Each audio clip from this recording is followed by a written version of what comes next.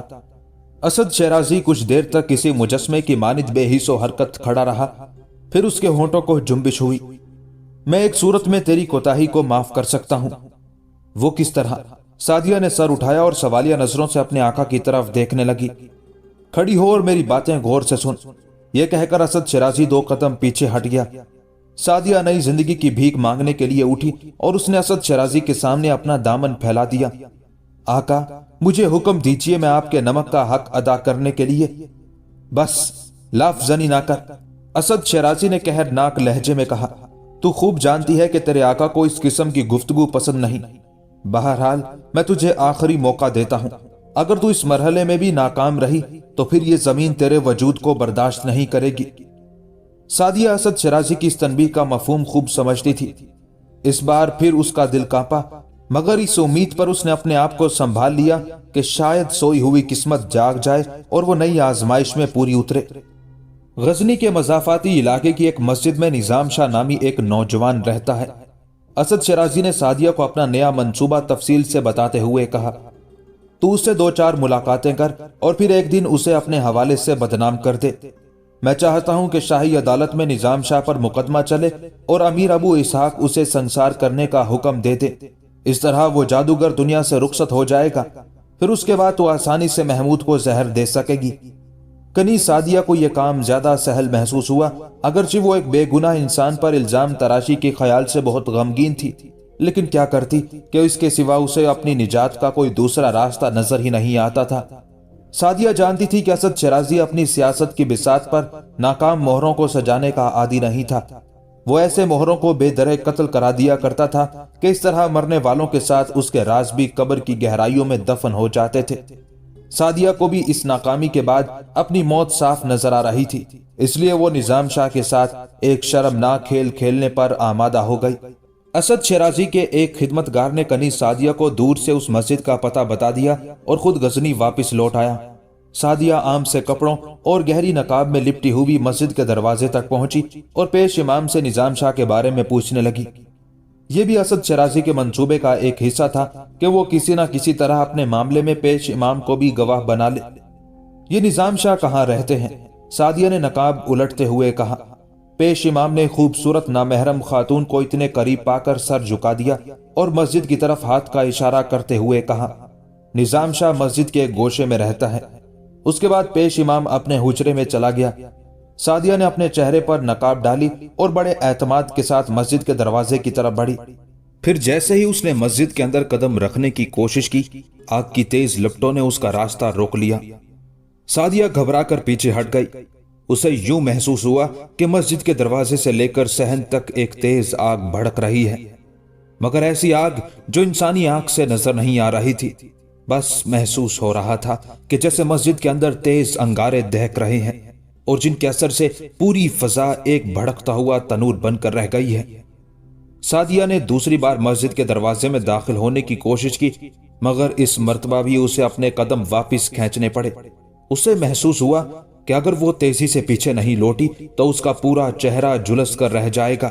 اب سعدیہ پر شدید خوف و ہراس طاری ہو گیا تھا اور اس نے اندازہ کر لیا تھا کہ نظام شاہ کوئی معمولی انسان نہیں ہے اور یہ انہی کے جلال روحانی کا اثر ہے کہ اسے مسجد کے دروازے سے صحن تک ناقابل برداشت تپش محسوس ہو رہی ہے، ورنہ حقیقت میں دور دور تک آگ کا ہلکا سا نشان بھی موجود نہیں ہے۔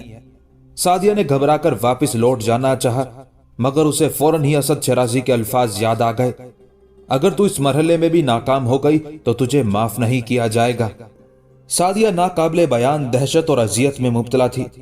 آج تک کبھی اسے ایسی پیچیدہ صورتحال کا سامنا نہیں کرنا پڑا تھا۔ نہ وہ پلٹ کر اپنے گھر واپس جا سکتی تھی کہ وہاں اسد شیرازی کی شمشیریں بے نیام اس کے اور اس کے اہل خانہ کے خون سے اپنی پیاس بجھانے کے لیے بے چین تھی، اور نہ وہ کامیابی حاصل کرنے کے لیے مسجد کے اندر داخل ہو سکتی تھی کہ وہاں ایک نادیدہ آگ اپنی پوری ہولناکیوں کے ساتھ بھڑک رہی تھی۔ جب سعدیہ کی سمجھ میں کچھ نہیں آیا تو وہ بہتے ہوئے آنسوؤں کے ساتھ چیخ چیخ کر کہنے لگی، نظام شاہ، میں غلامی کی زنجیروں میں جکڑی ہوئی ایک مجبور عورت ہوں۔ خدا کے واسطے مجھے چند لمحوں کے لیے مسجد کے اندر آ کر اپنی صفائی پیش کرنے کا ایک موقع عنایت فرما دیجئے، پھر میں زندگی کے مقتل کی طرف واپس چلی جاؤں گی۔ جیسے ہی سعدیہ کی زبان سے الفاظ ادا ہوئے، اسے محسوس ہوا کہ جیسے نادیدہ آگ کی تپش یکسر ختم ہو گئی ہو۔ اس کے ساتھ ہی سعدیہ کو یہ احساس بھی ہوا کہ یکایک بازوئے قاتل ٹھہر گیا ہو اور اسے کچھ دیر کے لیے زندگی کے سائے میں امان مل گئی ہو۔ سعدیہ تیزی سے مسجد کے دروازے میں داخل ہوئی اور صحن عبور کر کے اس جگہ پہنچی جہاں نظام شاہ اپنے بوسیدہ کمبل میں بیٹھے ہوئے آنے والی عورت کا انتظار کر رہے تھے۔ نظام شاہ کو دیکھتے ہی سعدیہ کے جسم پر لرزہ طاری ہو گیا اور وہ چند قدم چل کر مسجد کے فرش پر سجدے کی حالت میں گر گئی۔ نظام شاہ، میں بے قصور ہوں، مجھے معاف کر دیں۔ سعدیہ اعتراف گناہ کرتے ہوئے کسی ایسے مجرم کی طرح رو رہی تھی جس پر زندگی کے تمام راستے بند ہو چکے ہوں۔ کاش آپ میری مجبوریوں کا اندازہ کر سکتے۔ اٹھو خاتون، نظام شاہ کی مہربان اور دل نشیں آواز ابھری۔ یہ مسجد ہے، یہاں اللہ کے سوا کسی دوسرے کو سجدہ نہیں کیا جاتا۔ سعدیہ لڑکھڑاتے قدموں سے کھڑے ہونے کی کوشش کرنے لگی تو نظام شاہ نے کہا، سکون سے بیٹھو، یہ کسی شہنشاہ یا امیر کا دربار نہیں کہ تم احتراماً اس کے آگے کھڑی رہو۔ یہ خالق کائنات کا دربار ہے، یہاں شاہ و گدا سب برابر ہیں۔ سعدیہ دو زانو ہو کر بیٹھ گئی تو نظام شاہ نے اسے دوبارہ مخاطب کرتے ہوئے کہا، اگر ہم تمہاری مجبوریوں کو نہیں سمجھتے تو پھر مسجد کے اندر داخل ہونے بھی نہیں دیتے، اور اگر تم ہٹ دھرمی کے ساتھ اپنی کوشش جاری رکھتی تو جل کر خاک ہو جاتی۔ سعدیہ کا جسم اب بھی لرز رہا تھا۔ وہ نظام شاہ کے چہرے کی طرف دیکھنا چاہتی تھی، مگر ہر بار اس پر ایک انجانی دہشت طاری ہو جاتی اور وہ گھبرا کر اپنا سر جھکا لیتی۔ پھر اسی حالت میں سعدیہ نے اپنے آقا اسد شیرازی کے ناپاک عزائم بیان کرتے ہوئے کہا، میں دل سے نہیں چاہتی کہ صاحبزادے محمود کے جسم پر ہلکی سی خراش بھی آئے، مگر چونکہ ایک کنیز ہوں اس لیے مالک کے اشارے پر بار بار ناچتی ہوں، اور اسی طرح میں یہ بھی نہیں چاہتی تھی کہ آپ جیسے معصوم انسان کے صاف و شفاف لباس پر تہمت کا کوئی غلیظ و بدنما داغ ابھر آئے، مگر میں کیا کروں کہ اپنی مرضی سے نہ سانس لے سکتی ہوں اور نہ موت کی خواہش کر سکتی ہوں۔ کئی بار دل چاہا کہ خودکشی کر کے اذیت اور گناہوں کی زندگی سے نجات حاصل کر لوں، مگر پھر یہ سوچ کر ڈر گئی کہ میرے بعد بوڑھے ماں باپ اور چھوٹے بہن بھائیوں کا کیا ہوگا۔ میں جانتی ہوں کہ میری موت کے بعد بھی اسد شیرازی میرے متعلقین کو معاف نہیں کرے گا۔ میں یہ بھی جانتی ہوں کہ ناکام واپسی کے بعد قصر شاہی میں عذابناک موت میری منتظر ہوگی۔ پھر میں کہاں جاؤں نظام شاہ، کہاں جاؤں؟ مجھے دور تک کوئی راستہ نظر نہیں آتا۔ یہ کہہ کر کنیز سعدیہ کسی معصوم بچے کی طرح رونے لگی۔ گھبراؤ نہیں خاتون، ابھی خدا کی زمین پر تمہارے لیے باعزت اور پرسکون زندگی کا راستہ موجود ہے۔ نظام شاہ نے اسی مہربان اور دلنشیں لہجے میں سعدیہ کو مخاطب کرتے ہوئے کہا، تم اپنے دل سے آتش پرستی کے بت کو نکال کر پھینک دو، پھر تمہیں اسد شیرازی جیسے بھیڑیے کوئی ضرر نہیں پہنچا سکیں گے۔ اللہ ان کے نوکیلے پنجوں اور زہریلے دانتوں کو اس طرح توڑ دے گا کہ وہ تمہیں قصر شاہی میں گھومنے والی بلیوں سے بھی زیادہ حقیر اور کمزور نظر آئیں گے۔ نظام شاہ کی باتیں سن کر موت کے دہانے پر کھڑی ہوئی سعدیہ کے جسم میں زندگی کی نئی لہر دوڑ گئی تھی۔ اس نے گھبرا کر ایک بار پھر نظام شاہ کی طرف دیکھا۔ کیا ایسا ہی ہوگا؟ ہاں، ایسا ہی ہوگا، نظام شاہ نے پرجلال لہجے میں کہا۔ اللہ اپنے پکارنے والوں کو درندوں کے نرگے میں بے یار و مددگار نہیں چھوڑ دیتا۔ پھر اس کے بعد سعدیہ نظام شاہ کی دعاؤں کے سائے میں قصر شاہی واپس چلی گئی اور اس نے اسد شیرازی کو صاف صاف بتا دیا کہ وہ نادیدہ آگ بھڑکنے کے سبب مسجد کے اندر داخل نہیں ہو سکی۔ نئی صورتحال نے اسد شیرازی کو مزید الجھنوں میں مبتلا کر دیا تھا۔ اب اسے کسی حد تک اندازہ ہو گیا تھا کہ نظام شاہ کوئی معمولی انسان نہیں ہے، اور اس کے ساتھ ہی یہ حقیقت بھی مزید واضح ہو گئی تھی کہ نظام شاہ کے خاتمے کے بغیر اس کا کوئی منصوبہ کامیابی سے ہمکنار نہیں ہو سکے گا۔ بالآخر ایک دن اسد شیرازی خود مسجد کے پیش امام کے پاس پہنچا اور اسے اشرفیوں سے بھری تھیلی دیتے ہوئے بولا، میں چاہتا ہوں کہ تم نظام شاہ پر کفر کا فتویٰ عائد کر کے اسے موت کی سزا تک پہنچا دو۔ مگر یہ کیسے ہوگا حضور؟ دنیا پرست شخص نے خوشامدانہ لہجے میں پوچھا۔ یہ سوچنا تمہارا کام ہے۔ اسد شیرازی کی آواز سے ناگواری جھلک رہی تھی۔ تم نظام شاہ کے گرد کفر و بغاوت کا ایک ایسا دائرہ کھینچ دو جسے اس کے کمزور ہاتھ کبھی نہ توڑ سکیں۔ اگر غزنی کی عدالت نے نظام شاہ کو دار پر کھینچ دیا تو میں تمہیں ایسی آسودہ زندگی بخشوں گا جس کا تم نے تصور بھی نہیں کیا ہوگا۔ ادھر نظام شاہ اپنے خون میں نہائے گا اور ادھر تم پر زر و جواہر کی بارش ہونے لگے گی۔ یہ کہہ کر اسد شیرازی پیش امام کے حجرے سے نکلا اور پھر پلٹ کر بولا، تم اپنے منصوبے کی ابتدا کرو اور میں ذرا نظام شاہ کو دیکھ لوں۔ پھر اسد شیرازی مسجد میں داخل ہو کر نظام شاہ تک پہنچا۔ نظام شاہ خلاف معمول دروازے کی طرف دیکھ رہے تھے کہ جیسے انہیں بہت دیر سے اسد شیرازی کا انتظار ہو۔ پھر جو ہی اسد شیرازی کی نظریں نظام شاہ کی نظروں سے چار ہوئی تو دوسرے لوگوں کی طرح اس کے جسم پر بھی شدید لرزہ طاری ہو گیا۔ اسد شیرازی کی حالت دیکھ کر نظام شاہ مسکرائے، میں تیرا ہی انتظار کر رہا تھا۔ کمزور غلاموں اور ناتواں کنیزوں کو بھیج کر مجھے آزمانا چاہتا تھا، مردانگی تو یہ تھی کہ خود آتا اور اس جلتی ہوئی آگ میں اپنا ہاتھ ڈال دیتا۔ نظام شاہ کے سامنے اسد شیرازی کا ہر منصوبہ بے نقاب ہو چکا تھا۔ یہ سوچ کر اس کے بدن کی لرزش کچھ اور بڑھ گئی تھی، تاہم اس نے اپنے بکھرتے ہوئے اعصاب کو سمیٹنے کی کوشش کی۔ نظام شاہ، میں نے آج سے پہلے تجھے کبھی نہیں دیکھا تھا، اس لیے میرے اور تیرے درمیان بھلا دشمنی کی کوئی بنیاد بھی نظر نہیں آتی، پھر تو میرے راستے کا پتھر کیوں بن گیا ہے؟ اسد شیرازی بے ادبوں کے لہجے میں بول رہا تھا۔ تو مجھ سے دشمنی کی وجہ پوچھنا چاہتا ہے؟ نظام شاہ نے تیز لہجے میں کہا، کیا تیری اور میری دشمنی کے لیے وجہ کافی نہیں کہ تو آج بھی اپنے دل میں باپ دادا کے آتش قدوں کو چھپائے پھرتا ہے اور میرے اس سینہ سوزا میں ایک اللہ کے سوا کسی دوسرے کا عکس تک نہیں؟ تو مجھ پر تہمت تراش رہا ہے نظام شاہ۔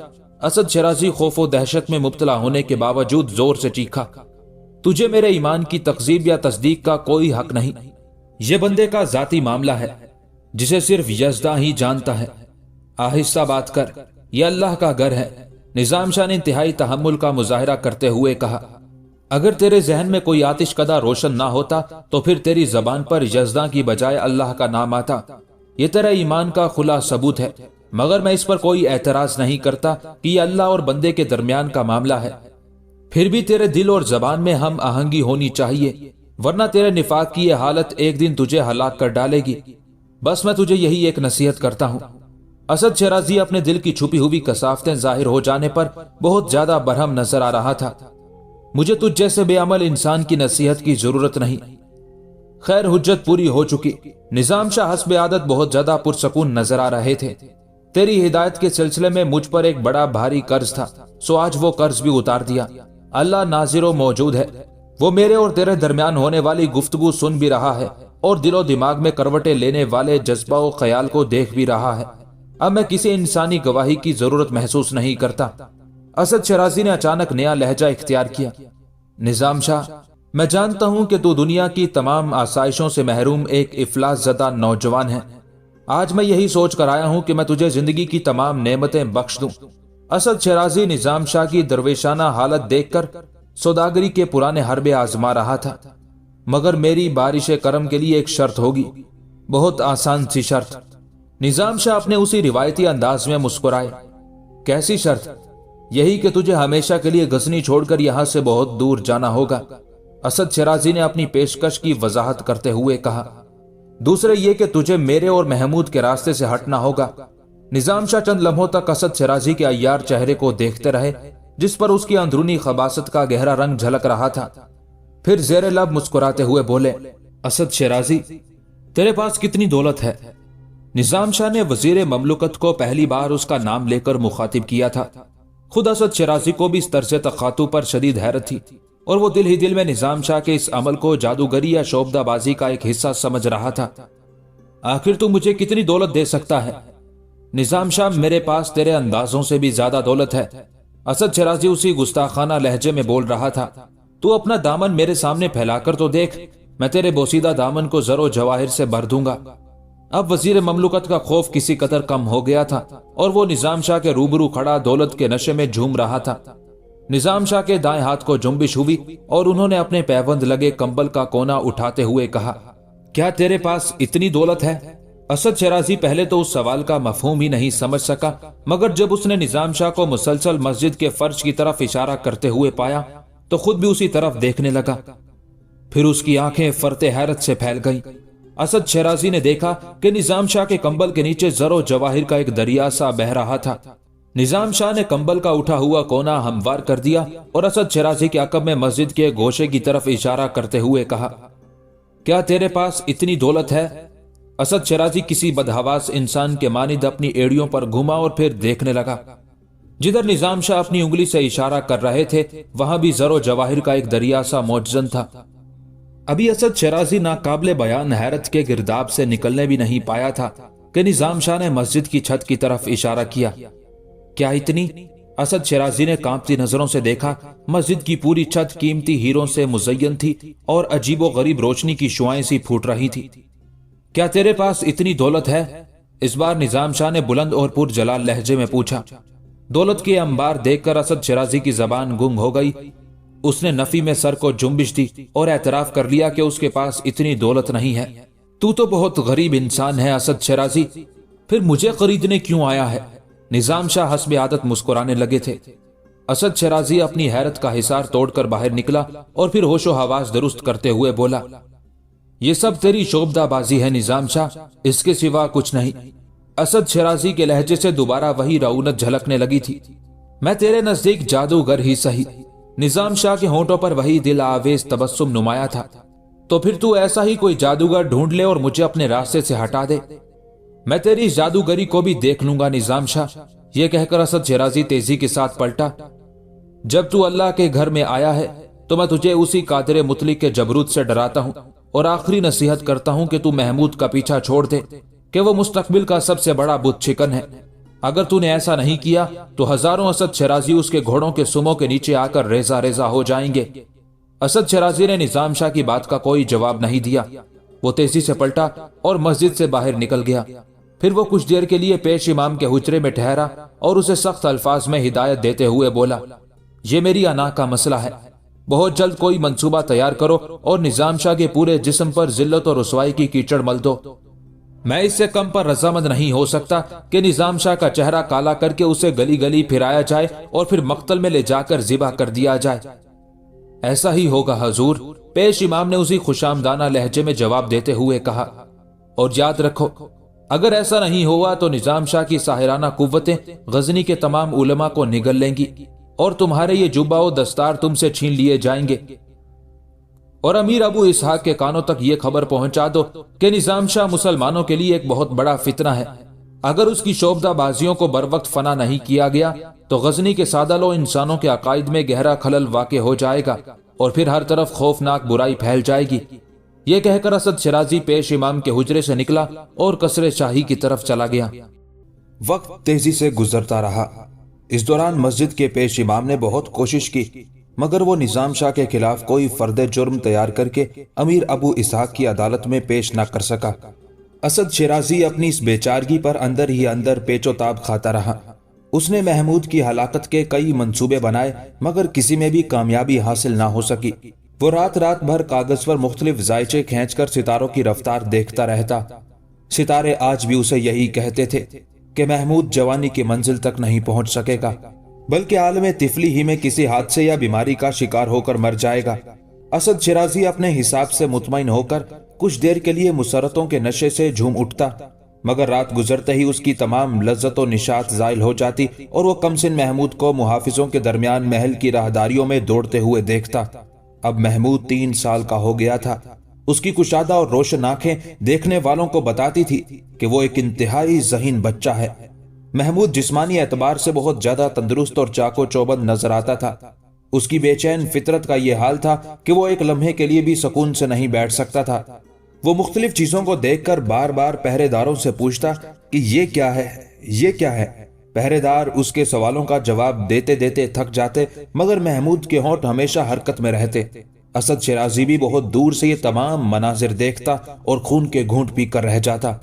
اس کا بس نہیں چلتا تھا ورنہ وہ خود ہی محافظوں کا حصار توڑ کر محمود کو ہلاک کر ڈالتا۔ اسد شرازی کو اکثر محسوس ہوتا کہ سبکتگین کا بیٹا محمود نہیں، اس کی اپنی موت آہستہ آہستہ جوان ہو رہی ہے۔ پھر ایک رات اسد شرازی نے صبح کے قریب ایک عجیب و غریب خواب دیکھا۔ اس نے دیکھا کہ قصر شاہی میں زلزلہ آ گیا ہے، لوگ دیوانہ وار چیختے ہوئے ادھر ادھر بھاگ رہے ہیں اور پھر اسی دوران محل کا ایک برج ٹوٹ کر زمین پر آ گرا ہے۔ خوف و دہشت کے اثر سے اسد شرازی کی آنکھ کھل گئی۔ اس نے گھبرا کر اپنے کمرے کا جائزہ لیا۔ تمام در و دیوار اپنی اپنی جگہ قائم تھے اور کمرے کی ہر چیز محفوظ نظر آ رہی تھی اسد شیرازی نے گہری سانس لی اور اپنے خواب کی مختلف تعبیروں پر غور کرنے لگا۔ پھر اچانک اس کے ذہن میں ایک برق سی لہرائی۔ یہ ٹوٹنے والا برج محمود بھی ہو سکتا ہے کہ بہرحال اس کا تعلق بھی شاہی خاندان سے ہے۔ خواب کی اس تعبیر نے اسد شیرازی کو عجیب سا سکون بخشا اور وہ مطمئن ہو کر محمود کی ہلاکت کا انتظار کرنے لگا۔ ابھی اسد شیرازی کے اس خواب کو چند روز ہی گزرے تھے کہ امیر ابو اسحاق بیمار ہو کر بستر پر دراز ہو گیا۔ مملکت کے تمام نامور طبیبوں نے اپنے اپنے نسخے آزمائے مگر ابو اسحاق کی سانسوں کا شمار ختم ہو گیا تھا۔ مختصر سی علالت کے بعد امیر البتگین کا یہ لائق بیٹا دنیا سے رخصت ہو گیا۔ پھر جب قصر شاہی ماتمی چیخوں سے گونجنے لگا تو اسد شیرازی کو اپنا خواب یاد آیا۔ محل کے برج گرنے کا منظر محمود کی ہلاکت کی نہیں، امیر ابو اسحاق کی موت کی طرف ایک مبہم سا اشارہ تھا۔ یہ سوچ کر اسد شیرازی اداس ہو گیا۔ پھر اس کی یہ اداسی اچانک وحشت میں تبدیل ہو گئی۔ امیر ابو اسحاق کی موت کے بعد غزنی کی حکمرانی کا مسئلہ درپیش تھا اور اسد شیرازی کی آنکھوں کے سامنے بار بار سبکتگین کا چہرہ ابھر رہا تھا۔ امیر البتگین اور ابو اسحاق سے بہت زیادہ قریب ہونے کے باعث اکثر لوگ سبکتگین ہی کو اس عہدے کے لیے سب سے طاقتور اور مناسب امیدوار سمجھ رہے تھے۔ اس خیال کے آتے ہی اسد شیرازی بدحواس نظر آنے لگا۔ وہ بار بار شراب کا جام لبریز کرتا اور اپنے حلق میں انڈیل لیتا۔ ارمغانہ بہت دیر سے خاموشی کے ساتھ باپ کی وحشت و اضطراب کا یہ منظر دیکھ رہی تھی۔ بالآخر اس سے خاموش نہ رہا گیا اور وہ اسد شیرازی کو مخاطب کر کے کہنے لگی، بابا جان، کیا آپ کسی ذہنی خلش کا شکار ہیں؟ ہاں بیٹی، اسد شیرازی نے تھکے ہوئے لہجے میں کہا۔ تو پھر مجھے بھی اپنی اس کشمکش میں شریک کر لیجئے۔ ارمغانہ نے ایک سعادت مند اور فرما بردار بیٹی کے انداز میں کہا، شاید اس طرح آپ کے دماغ کا کچھ بوجھ ہلکا ہو جائے۔ اسد شیرازی نے دھندلی آنکھوں سے بیٹی کی طرف دیکھا۔ ارمغانہ، میں سوچ رہا ہوں کہ اگر سبکتگین اقتدار میں آ گیا تو پھر کیا ہوگا؟ نشے کی زیادتی کے سبب اسد شیرازی کی آواز لڑکھڑا رہی تھی۔ باپ کی بات سن کر ارمغانہ بھی گہری سوچ میں ڈوب گئی اور اس کے چہرے پر پریشانی کے ہلکے ہلکے سائے ابھرنے لگے۔ اس نازک مسئلے پر تو میں نے آج تک سوچا ہی نہیں تھا۔ اقتدار میں آنے کے بعد سبکتگین ہمارے ساتھ کچھ بھی کر سکتا ہے۔ ابھی تو وہ مجبور ہے، اس لیے اس کا غصہ اور نفرت بھی کسی پر ظاہر نہیں ہوتے، مگر جب تاج و تخت اس کی ملکیت بن جائیں گے اور غزنی کے تمام سپاہی اس کے ایک اشارے پر سر بکف کھڑے ہوں گے تو پھر اندازہ ہوگا کہ وہ ہمارے خلاف کس قسم کے منصوبے بنا رہا ہے۔ مگر جب تک تو وقت ہمارے ہاتھ سے نکل چکا ہوگا۔ اسد شیرازی بہت زیادہ پریشان نظر آ رہا تھا۔ وہ جادوگر نظام شاہ سبکتگین کو ہمارے ایک ایک منصوبے سے باخبر کر سکتا ہے اور پھر اس کے آگے سوچ کر تو میری روح تک لرز جاتی ہے۔ اسد شیرازی کو سبکتگین کے سلسلے میں اپنا ایک جرم یاد آ رہا تھا اور احتساب کے ڈر سے اس کے دل و دماغ پر ایک قیامت سی گزر رہی تھی۔ مگر آپ کے ستارے کیا کہتے ہیں؟ ارمغانہ نے اس طرح گھبرا کر کہا جیسے کسی ڈوبتے ہوئے شخص کے ہاتھ کوئی تنکا آ گیا ہو۔ ستارے تو یہی کہتے ہیں کہ سبکتگین کی قسمت میں اقتدار نہیں ہے، اسد شیرازی نے بجھے بجھے لہجے میں کہا۔ مگر ستاروں کی شرارت کو کیا کہوں کہ وہ بھی کبھی کبھی کج ادائی کا مظاہرہ کرتے ہوئے مجھ سے جھوٹ بولنے لگتے ہیں۔ اسد شیرازی کی حالت اتنی شکستہ تھی کہ جیسے کوئی جواری اپنی زندگی کی آخری بازی بھی ہار گیا ہو۔ ارمغانہ باپ کے اس الجھے ہوئے جواب سے مطمئن نہیں تھی۔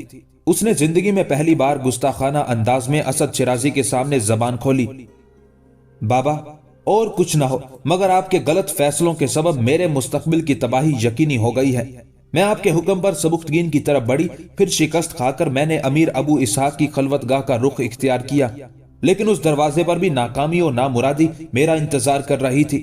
اگر بات یہی ختم ہو جاتی تو سبکتگین ہمارے لیے اپنے دل میں زیادہ پرخاش نہیں رکھتا، مگر آپ کا محمود کو ہلاک کرنے کا منصوبہ تو ایسا ہی ہے جیسے آپ نے براہ راست سبکتگین کی شاہ رگ کاٹنے کی کوشش کی ہو۔ آپ خود سوچیں کہ ایک شخص اپنے قاتل کو کس طرح معاف کر سکتا ہے۔ بیٹی کی حقیقت پسندانہ گفتگو سن کر اسد شیرازی کے چہرے پر موت کی پرچھائیاں لرزنے لگی تھی۔ پھر کیا ہوگا میری بیٹی؟ اسد شیرازی کے پوچھنے کا انداز ایسا ہی تھا جیسے کوئی عیار و بزدل گیدڑ کسی حملہ شیر کو دیکھ کر اپنے غار کی طرف بھاگ رہا ہو۔ کچھ بھی ہو، میں اس صورتحال کا سامنا نہیں کر سکوں گی، ارمغانہ نے بدلے ہوئے تیوروں کے ساتھ کہا۔ اس کے لہجے سے شدید ناگواری کی جھلک نمایاں تھی۔ اگر سبکتگین برسر اقتدار آ گیا تو میں یہ ملک چھوڑ کر کہیں دور چلی جاؤں گی، اور اگر اس نے مجھے اپنی مرضی کی زنجیر پہنانے کی کوشش کی تو میں اپنے آپ کو ہلاک کر ڈالوں گی۔ یہ کہہ کر ارمغانہ نے اپنی انگوٹھی میں جگمگاتے ہوئے قیمتی الماس کو دیکھا جو ایک لمحے میں انسانی زندگی کا سارا کاروبار ختم کر سکتا تھا۔ نہیں میری بہادر بیٹی، یہ کہتے ہوئے اسد شیرازی اپنی نشست سے اٹھا اور ارمغانہ کے قریب جا کر بیٹھ گیا، پھر اس کے سر پر ہاتھ پھیرنے لگا۔ اگر تو بھی راستہ بدل گئی تو پھر میرا ساتھ کون دے گا؟ تو خوب جانتی ہے کہ میں تجھے نرم و نازک لڑکی نہیں، اپنا جاں باز و جفاکش بیٹا سمجھتا ہوں۔ یہ محض اقتدار اور بہتر مستقبل کی جنگ نہیں، یہ تو اپنے اپنے عقائد کے دفاع کا مسئلہ ہے۔ میں ذہنی اور قلبی طور پر ایک آتش پرست ہوں جس نے عالم جبر میں اسلام قبول کیا ہے۔ میں سبکتگین کا دشمن اس لیے ہو رہا ہوں کہ وہ اپنے بے داغ کردار سے اسلام کو تقویت پہنچا رہا ہے۔ یہی وجہ تھی کہ میں نے تجھے اس کو زیر دام لانے کی ہدایت کی تھی۔ میرا خیال تھا کہ تیرا حسن بے پناہ سبکتگین کو اسیر کر کے اسے طاؤس رباب اور شراب ناب میں غرق کر دے گا، مگر افسوس ایسا نہ ہو سکا۔ پھر میں اس کے بیٹے محمود کی جان کے در پہ ہو گیا تھا کہ میرے حساب سے محمود اس دور کا سب سے بڑا فتنہ ہے، اور میرے ان اندازوں کی تصدیق اس جادوگر نظام شاہ نے بھی کر دی ہے۔ ارمغانہ پہلے بھی اپنے باپ کی یہ باتیں سن چکی تھی، مگر صورتحال بدل جانے کے باعث اب اسے اسد شیرازی کے منصوبوں پر نئے زاویے سے غور کرنا پڑ رہا تھا۔ میں آپ کی مجبوریاں سمجھتی ہوں بابا جان، ارمغانہ کے لہجے سے گہری ہمدردی کا اظہار ہو رہا تھا۔ اگر تو میری مجبوریاں سمجھتی ہے تو مجھے اس اندھیرے راستے میں چھوڑ کر فریب کار اجالوں کی طرف نہ جا۔ اسد شیرازی نے ارمغانہ کے باغیانہ جذبات کو دبانے کی کوشش کی۔ جب تک سبکتگین اور محمود زندہ ہیں ہمارے خاندان کو کہیں روشنی نہیں ملے گی۔ پھر آپ محمود کو کس طرح اپنے راستے سے ہٹائیں گے؟ ارمغانہ نے سوال کیا، جبکہ وہ جادوگر نظام شاہ اس کی حمایت کر رہا ہے اور اپنی کوششوں میں کامیاب بھی ہے۔ میں اس جادوگر کو بھی دیکھ لوں گا بیٹی، مگر تیری حوصلہ شکن باتیں سن کر میرا دل ڈوبا جا رہا ہے۔ اسد شیرازی نے ارمغانہ کے بدلے ہوئے خیالات کی شکایت کی۔ آخر ایک تنہا انسان کیا کیا کرے گا؟ وہ بڑی عیاری کے ساتھ اپنے آپ کو دنیا کا مظلوم ترین انسان ثابت کرنے کی کوشش کر رہا تھا۔ ارمغانہ کچھ دیر تک سوچتی رہی، پھر آہستہ آہستہ اس کے ہونٹوں کو جنبش ہوئی۔ میں آپ کے ساتھ ہوں بابا، مگر کبھی کبھی منزل نظر نہیں آتی تو اپنے چاروں طرف پھیلے ہوئے اندھیروں سے ڈر جاتی ہوں۔ ہمت سے کام لے ارمغانہ کہ یہ اندھیرے بہت عارضی ہیں۔ بیٹی کو آمادہ پا کر اسد شیرازی کے ہونٹوں کی گمشدہ مسکراہٹ لوٹ آئی تھی، اور یہ مسکراہٹ اس وقت زیادہ گہری ہو گئی جب سبکتگین کی جگہ ملکہ تگین کو غزنی کا امیر بنا دیا گیا۔ یہ بڑی غیر متوقع صورتحال تھی۔ عام لوگوں کا خیال تھا کہ سبکتگین کو امیر ابو اسحاق کا جانشین بنایا جائے گا، مگر جب با اثر سیاسی حلقوں کا فیصلہ سامنے آیا تو اکثر لوگ حیران رہ گئے، اور ان حیرت زدہ انسانوں میں اسد شیرازی بھی شامل تھا۔ بہت دیر تک اسے اپنی سماعت پر یقین ہی نہیں آیا، مگر جب قصر شاہی میں ہر طرف مبارکبادوں کا شور گونجنے لگا، اس کی حیرت کا طلسم ٹوٹا۔ پھر اسد شیرازی نے سب سے پہلے اپنی بیٹی کو یہ نشاط انگیز خبر سناتے ہوئے کہا، ارمغانہ، میں نہ کہتا تھا کہ انسان کو اہرمن کی ذات سے مایوس نہیں ہونا چاہیے۔ سبکتگین کا مستقبل ہمیشہ کے لیے تاریک ہو چکا ہے۔ ستارے ایک بار پھر سچ بولنے لگے ہیں، اور آسمانوں سے سچی خبریں آنے کا سلسلہ دوبارہ شروع ہو چکا ہے۔ سبکتگین ایک شیر تو ضرور ہے، مگر آہنی پنجرے میں بند ایک بے اثر اور مجبور شیر۔ ارمغانہ بھی اس خبر کو سن کر خوشی سے جھوم اٹھی۔ کئی دن سے جن اندیشوں کی یلغار نے دونوں باپ بیٹی کی نیندیں حرام کر دی تھی، ملکہ تگین کی تخت نشینی کے بعد ان تمام اندیشوں نے دم توڑ دیا تھا، اور اب اسد شیرازی کا فتنہ کار ذہن نئے منصوبے تراش رہا تھا۔ پھر اس نے ملکہ تگین کو بھرے دربار میں مبارکباد دیتے ہوئے کہا، امیر، یہ اہل غزنی کی انتہائی خوش نصیبی ہے کہ وہ آپ جیسے انسان کو تخت سلطنت پر جلوہ افروز دیکھ رہے ہیں۔ بے شک اقتدار بہت بے وفا اور فانی شے ہے، مگر پھر بھی کچھ لوگ اپنے کردار سے اسے وفا اور بقا کا رنگ بخش دیتے ہیں۔ آپ بھی وہی مرد جری ہیں جس کو غزنی کے در و دیوار ہمیشہ یاد رکھیں گے۔ میں سابق فرما رواؤں کی بات نہیں کرتا کہ وہ بھی اپنے اپنے مقصد میں بہت زیادہ مخلص تھے، لیکن آپ کی آمد اس مملکت پر ایک احسان عظیم ہے۔ اسد شیرازی لفظوں کا جادوگر تھا، اور آج وہ ملکہ تگین کو مسخر کرنے کے لیے اپنی تمام تر ساحرانہ قوتیں استعمال کر رہا تھا۔ اب میں یقین سے کہہ سکتا ہوں کہ اس سرزمین کے دن پھر جائیں گے اور اہل غزنی کی تقدیر بدل جائے گی۔ خدا امیر کی عمر دراز کرے اور زندگی کے اس مشکل ترین مارکے میں ہر مرحلے پر ثابت قدم رکھے۔ اسد شیرازی نے ایک طویل اور اثر انگیز تقریر کی تھی، جسے سن کر ملکہ تگین بہت زیادہ متاثر ہوا اور دربار کے گوشے گوشے سے آمین کی صدائیں ابھرنے لگی۔ پھر جب درباریوں کی آوازوں کا ہیجان ختم ہوا تو اسد شیرازی نے دروازے کی طرف اشارہ کیا، جہاں اس کا ایک خدمتگار ایک خوان اٹھائے کھڑا تھا۔ اہل دربار کی نظریں بھی اس طرف اٹھ گئی جدھر اسد شیرازی اشارہ کر رہا تھا۔ اپنے آقا کا اشارہ پاتے ہی خدمتگار ادب کے ساتھ آہستہ آہستہ چلتا ہوا آگے بڑھا اور ملکہ تگین کے روبرو پہنچ کر گھٹنوں کے بل بیٹھ گیا۔ خدمتگار کے دونوں ہاتھ آگے کی طرف پھیلے ہوئے تھے اور گردن جھکی ہوئی تھی۔ ملکہ تگین نے پہلے خدمتگار کی طرف اور پھر اسد شیرازی کی جانب حیرت سے دیکھا۔ امیر کی جنبش کے ساتھ ہی اسد شیرازی آگے بڑھا اور اس نے اپنے ملازم ہی کی طرح جھک کر خوان پر پڑا ہوا سرخ ریشمی کپڑا ہٹا دیا۔ وہ سونے کا بنا ہوا ایک خوان تھا جس میں قیمتی ہیرے جواہرات جگمگا رہے تھے۔ اہل دربار کی نگاہیں ہیروں کی چمک سے کھیرا ہو گئی اور ملکہ تگین نے چونک کر اپنے وزیر مملکت سے پوچھا، اسد شیرازی یہ کیا ہے؟ امیر عالی مقام کے لیے ایک حقیر سی نظر۔ اسد شیرازی کی گردن کا خم کچھ اور نمایاں ہو گیا تھا۔ ملکہ تگین کچھ دیر ان قیمتی اور نایاب ہیروں کو دیکھتا رہا اور پھر اثر انگیز لہجے میں بولا، اسد شیرازی تمہاری یہ پیش کردہ نظر بہت قیمتی اور منفرد ہے۔ نہیں امیر زیجا، آپ کے منصب ذات اور شان جبروت کے سامنے پتھر کے ان ٹکڑوں کی کوئی حیثیت نہیں۔ اسد شیرازی کی جادو بیانی اپنے عروج پر تھی۔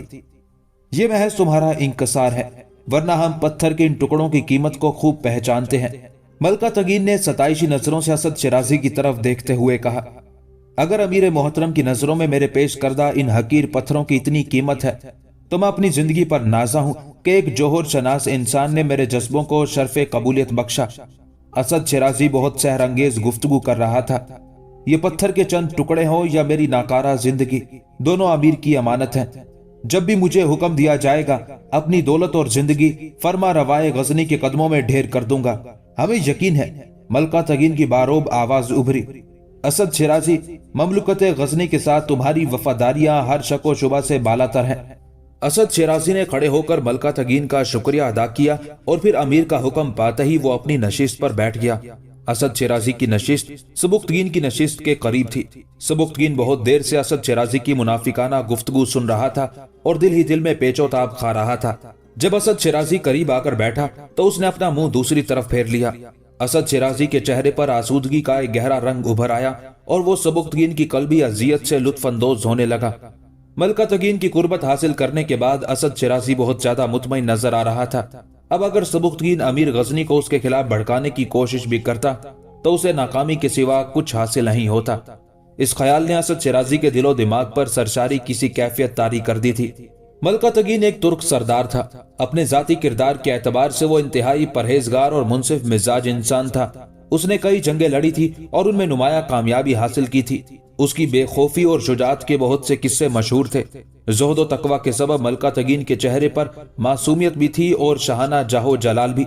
جب کوئی مظلوم انسان اس کے دربار میں داخل ہوتا تو امیر کا چہرہ دیکھ کر محسوس کرتا کہ وہ ایک انتہائی شفیق و مہربان شخص ہے۔ اس کے برعکس جب کوئی ظالم یا ستمگر ملکہ تگین کو دیکھتا تو شدت خوف سے کانپنے لگتا۔ غرض بہت سی صفات نے اسے غزنی کے تخت تک پہنچایا تھا۔ ملکہ تگین کے اقتدار میں آتے ہی سبکتگین نے اسے یقین دلاتے ہوئے کہا تھا، میری نظروں میں آپ کی وہی حیثیت ہے جو امیر البتگین اور امیر ابو اسحاق کی تھی۔ اگر اس مملکت کی حفاظت میں اور اسلام دشمنوں سے جنگ کرنے میں میری جان بھی چلی جائے تو یہ ایک حقیر ترین قربانی ہوگی۔ ملکہ تگین نے جواب میں کہا، سبکتگین تمہیں اپنے جذبوں کے اعلان کی ضرورت نہیں۔ میری آنکھوں میں تمہاری جان نثاریوں کے بہت سے مناظر محفوظ ہیں۔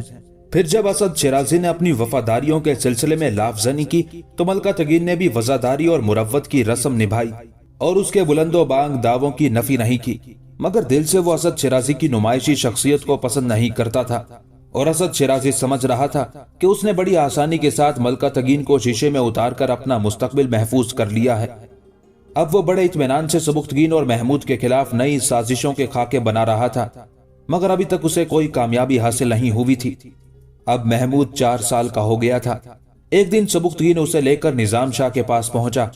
شیخ، میری دلی خواہش ہے کہ محمود آپ کی نگرانی میں اپنی مذہبی تعلیم کا آغاز کرے۔ نظام شاہ نے محمود کو اپنی گود میں بٹھایا اور بہت دیر تک اسے پیار کرتے رہے، پھر آہستہ سے بولے، کہو اللہ کے سوا کوئی معبود نہیں اور محمد صلی اللہ علیہ وآلہ وسلم اس کے رسول ہیں۔ محمود نے رک رک کر یہ الفاظ ادا کیے اور سبکتگین کو محسوس ہوا کہ مسجد کی پوری فضا ایک عجیب و غریب خوشبو سے مہک اٹھی ہے۔ بس یہ کافی ہے، نظام شاہ نے سبکتگین کو مخاطب کرتے ہوئے کہا۔ قصر شاہی اور اس مسجد کے درمیان بہت فاصلہ ہے، میں تمہارے محل میں جا نہیں سکتا اور تم روزانہ یہاں آؤ گے تو تمہارا وقت برباد ہوگا، اس لیے درباری علماء کی نگرانی میں محمود کی تعلیم جاری رکھو۔ نظام شاہ کا انکار سن کر سبکتگین بہت اداس ہو گیا تھا، مگر اسے مجبوراً ایک مرد قلندر کا یہ فیصلہ قبول کرنا پڑا۔ پھر سبکتگین نے رخصت کی اجازت چاہی تو خود نظام شاہ اسے چھوڑنے کے لیے مسجد کے دروازے تک آئے۔ ایک بار پھر محمود کو گلے سے لگایا اور اس کی پیشانی کو بوسہ دیتے ہوئے بولے، جاؤ میرے بت شکن، جاؤ، اللہ تمہیں اپنی امان میں رکھے۔ وقت آہستہ آہستہ گزرتا رہا۔ اب محمود 5 سال کا ہوا تو سبکتگین نے اس کی فوجی تربیت شروع کر دی۔ اب وہ مذہبی تعلیم کے ساتھ شہ سواری اور شمشیر زنی کا فن بھی سیکھ رہا تھا۔ سبکتگین نے محمود کی جنگی تربیت کے لیے ماہر شہ سواروں اور شمشیر زنوں کا انتخاب کیا تھا۔ انہی شہ سوار استادوں میں ایک ترک شہ سوار ارزق بھی شامل تھا۔ اسد شیرازی سے اس کے قریبی تعلقات تھے، وہ اکثر وزیر مملکت کے گھر جایا کرتا تھا۔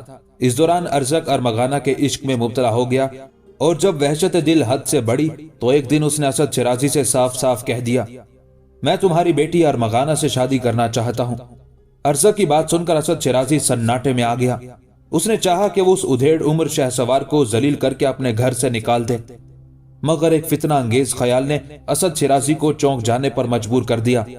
پھر وہ سنبھلا اور ارزق سے مخاطب ہو کر بولا، اگر تو اپنے دعوے میں سچا ہے تو ارمغانہ کے لیے کیا کر سکتا ہے؟ میں اسے حاصل کرنے کے لیے اپنی جان بھی دے سکتا ہوں۔ ارزق بہت زیادہ جذباتی نظر آ رہا تھا، اور اگر میں اپنے مقصد میں ناکام ہو جاؤں تو پھر ارمغانہ کی جان بھی لے سکتا ہوں۔ ارزق کی وحشت دیکھ کر اسد شیرازی لرز گیا۔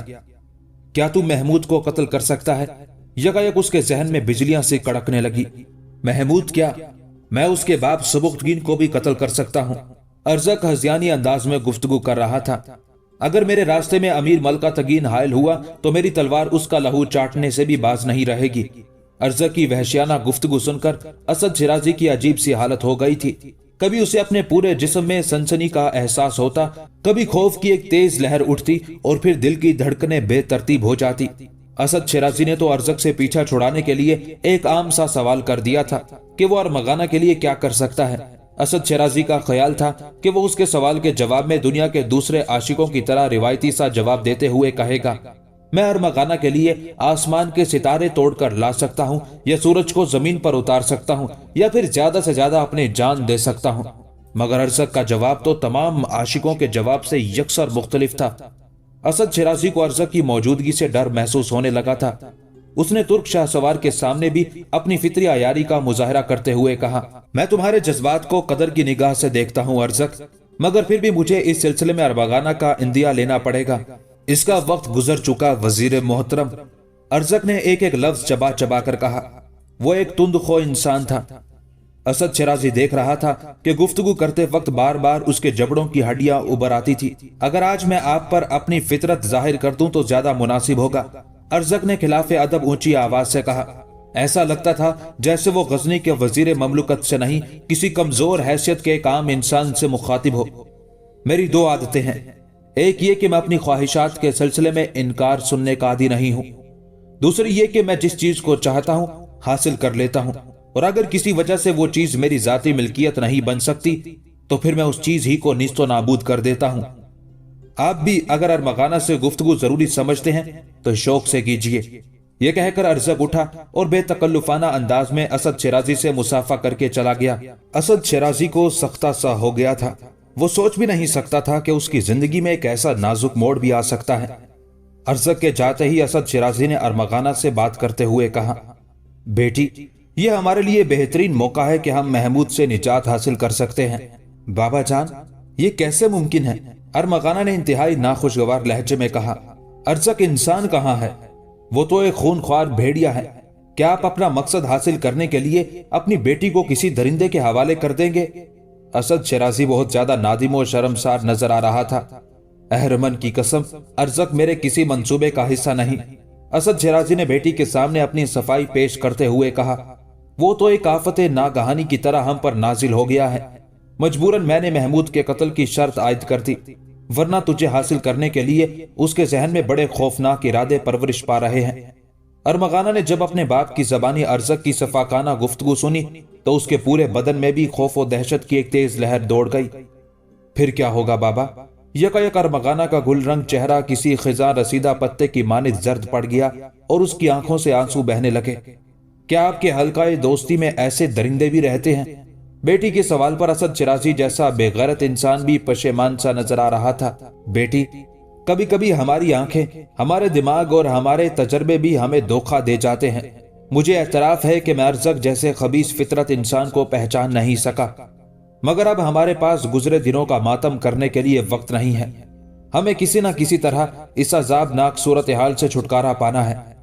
ارمغانہ کچھ دیر تک گردن جھکائے سوچتی رہی، پھر اس نے آہستہ آہستہ سر اٹھایا اور شکستہ لہجے میں کہنے لگی، اگر وہ بھیڑیا محمود کو ہلاک کرنے میں کامیاب ہو گیا تو کیا آپ مجھے ارزق کی خوراک بنا دیں گے؟ ارمغانہ کا سوال سن کر چند لمحوں کے لیے اسد شیرازی کی پیشانی پر کئی لکیریں نمایاں ہو گئی، مگر پھر وہ فوراً ہی پرسکون نظر آنے لگا۔ نہیں بیٹی، ایسا نہیں ہوگا۔ میں اتنی آسانی سے ارزق جیسے وحشی کے سامنے ہتھیار نہیں ڈالوں گا۔ وہ میری انتقامی فطرت سے واقف نہیں ہے۔ اگر محمود ہلاک ہو گیا تو پھر میں سبکتگین کے قتل کی شرط عائد کر دوں گا۔ اس کے بعد وہ جادوگر نظام شاہ میرے انتقام کا ہدف ہوگا، اور بالفرض وہ ان تینوں مرحلوں سے گزر گیا تو پھر تیری قربت اسے موت کی گہری نیند سلا دے گی۔ اسد شیرازی اپنے فتنہ کار ذہن کی ایک ایک گرہ کھول رہا تھا۔ وہ کس طرح؟ ارمغانہ نے گھبرا کر پوچھا۔ ارزق تیرے عشق میں اندھا ہو گیا ہے، اسد شیرازی نے ایک ایک لفظ پر زور دیتے ہوئے کہا، اور یہی دیوانگی اسے تیرے ہاتھوں سے زہر پی کر ہلاک ہو جانے پر مجبور کر دے گی۔ اسد شیرازی نے اپنے منصوبے کا آخری حصہ بھی بیٹی کے سامنے ظاہر کر دیا، جسے سن کر ارمغانہ مطمئن نظر آنے لگی تھی۔ دوسرے دن ارزق نے سرگوشیوں کے انداز میں اسد شیرازی کو اپنی حکمت عملی بتاتے ہوئے کہا، میں محمود کو آج اس وحشی گھوڑے کے حوالے کر دوں گا جسے تازہ تازہ استبل میں لایا گیا ہے اور جو اپنی پشت پر کسی سوار کا بوجھ برداشت نہیں کرتا۔ اسد شیرازی چونک کر ترک شہ سوار کی طرف دیکھنے لگا، جو اس کے اندازوں سے زیادہ ہوشیار نظر آ رہا تھا۔ اسد شیرازی ذہنی طور پر پریشان ہوتے ہوئے بھی اپنے خیالوں کی دنیا میں محمود کو گھوڑے کی پیٹھ سے گر کر زخمی ہوتے اور پھر سسک سسک کر مرتے دیکھ رہا تھا، اور پھر یہ تصور اس کے لیے بڑا لذت انگیز تھا۔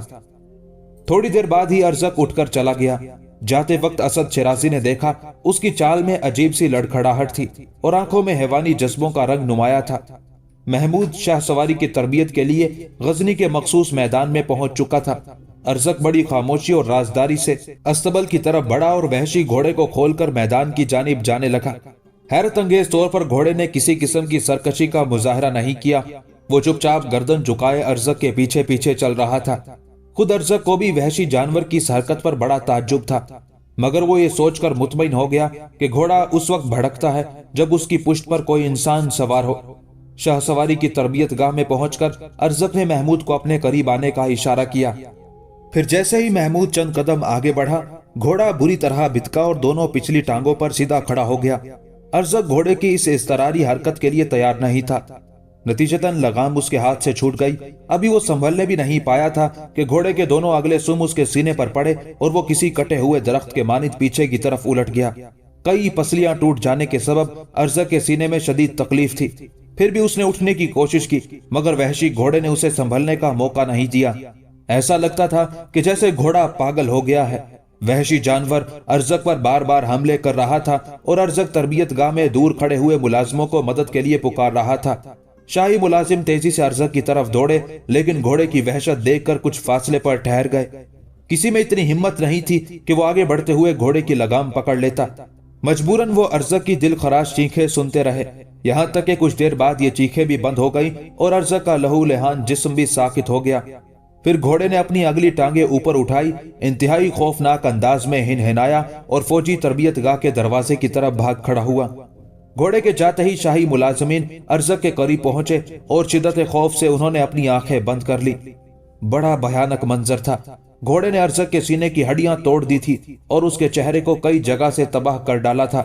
اپنے استاد کی دردناک موت دیکھ کر قمصین محمود رونے لگا۔ پھر یہ دہشتناک خبر سبکتگین تک پہنچی تو وہ بدحواسی کے عالم میں بھاگتا ہوا تربیت گاہ کے اندر داخل ہوا اور جاتے ہی محمود کو اپنے سینے سے لگا کر پیار کرنے لگا۔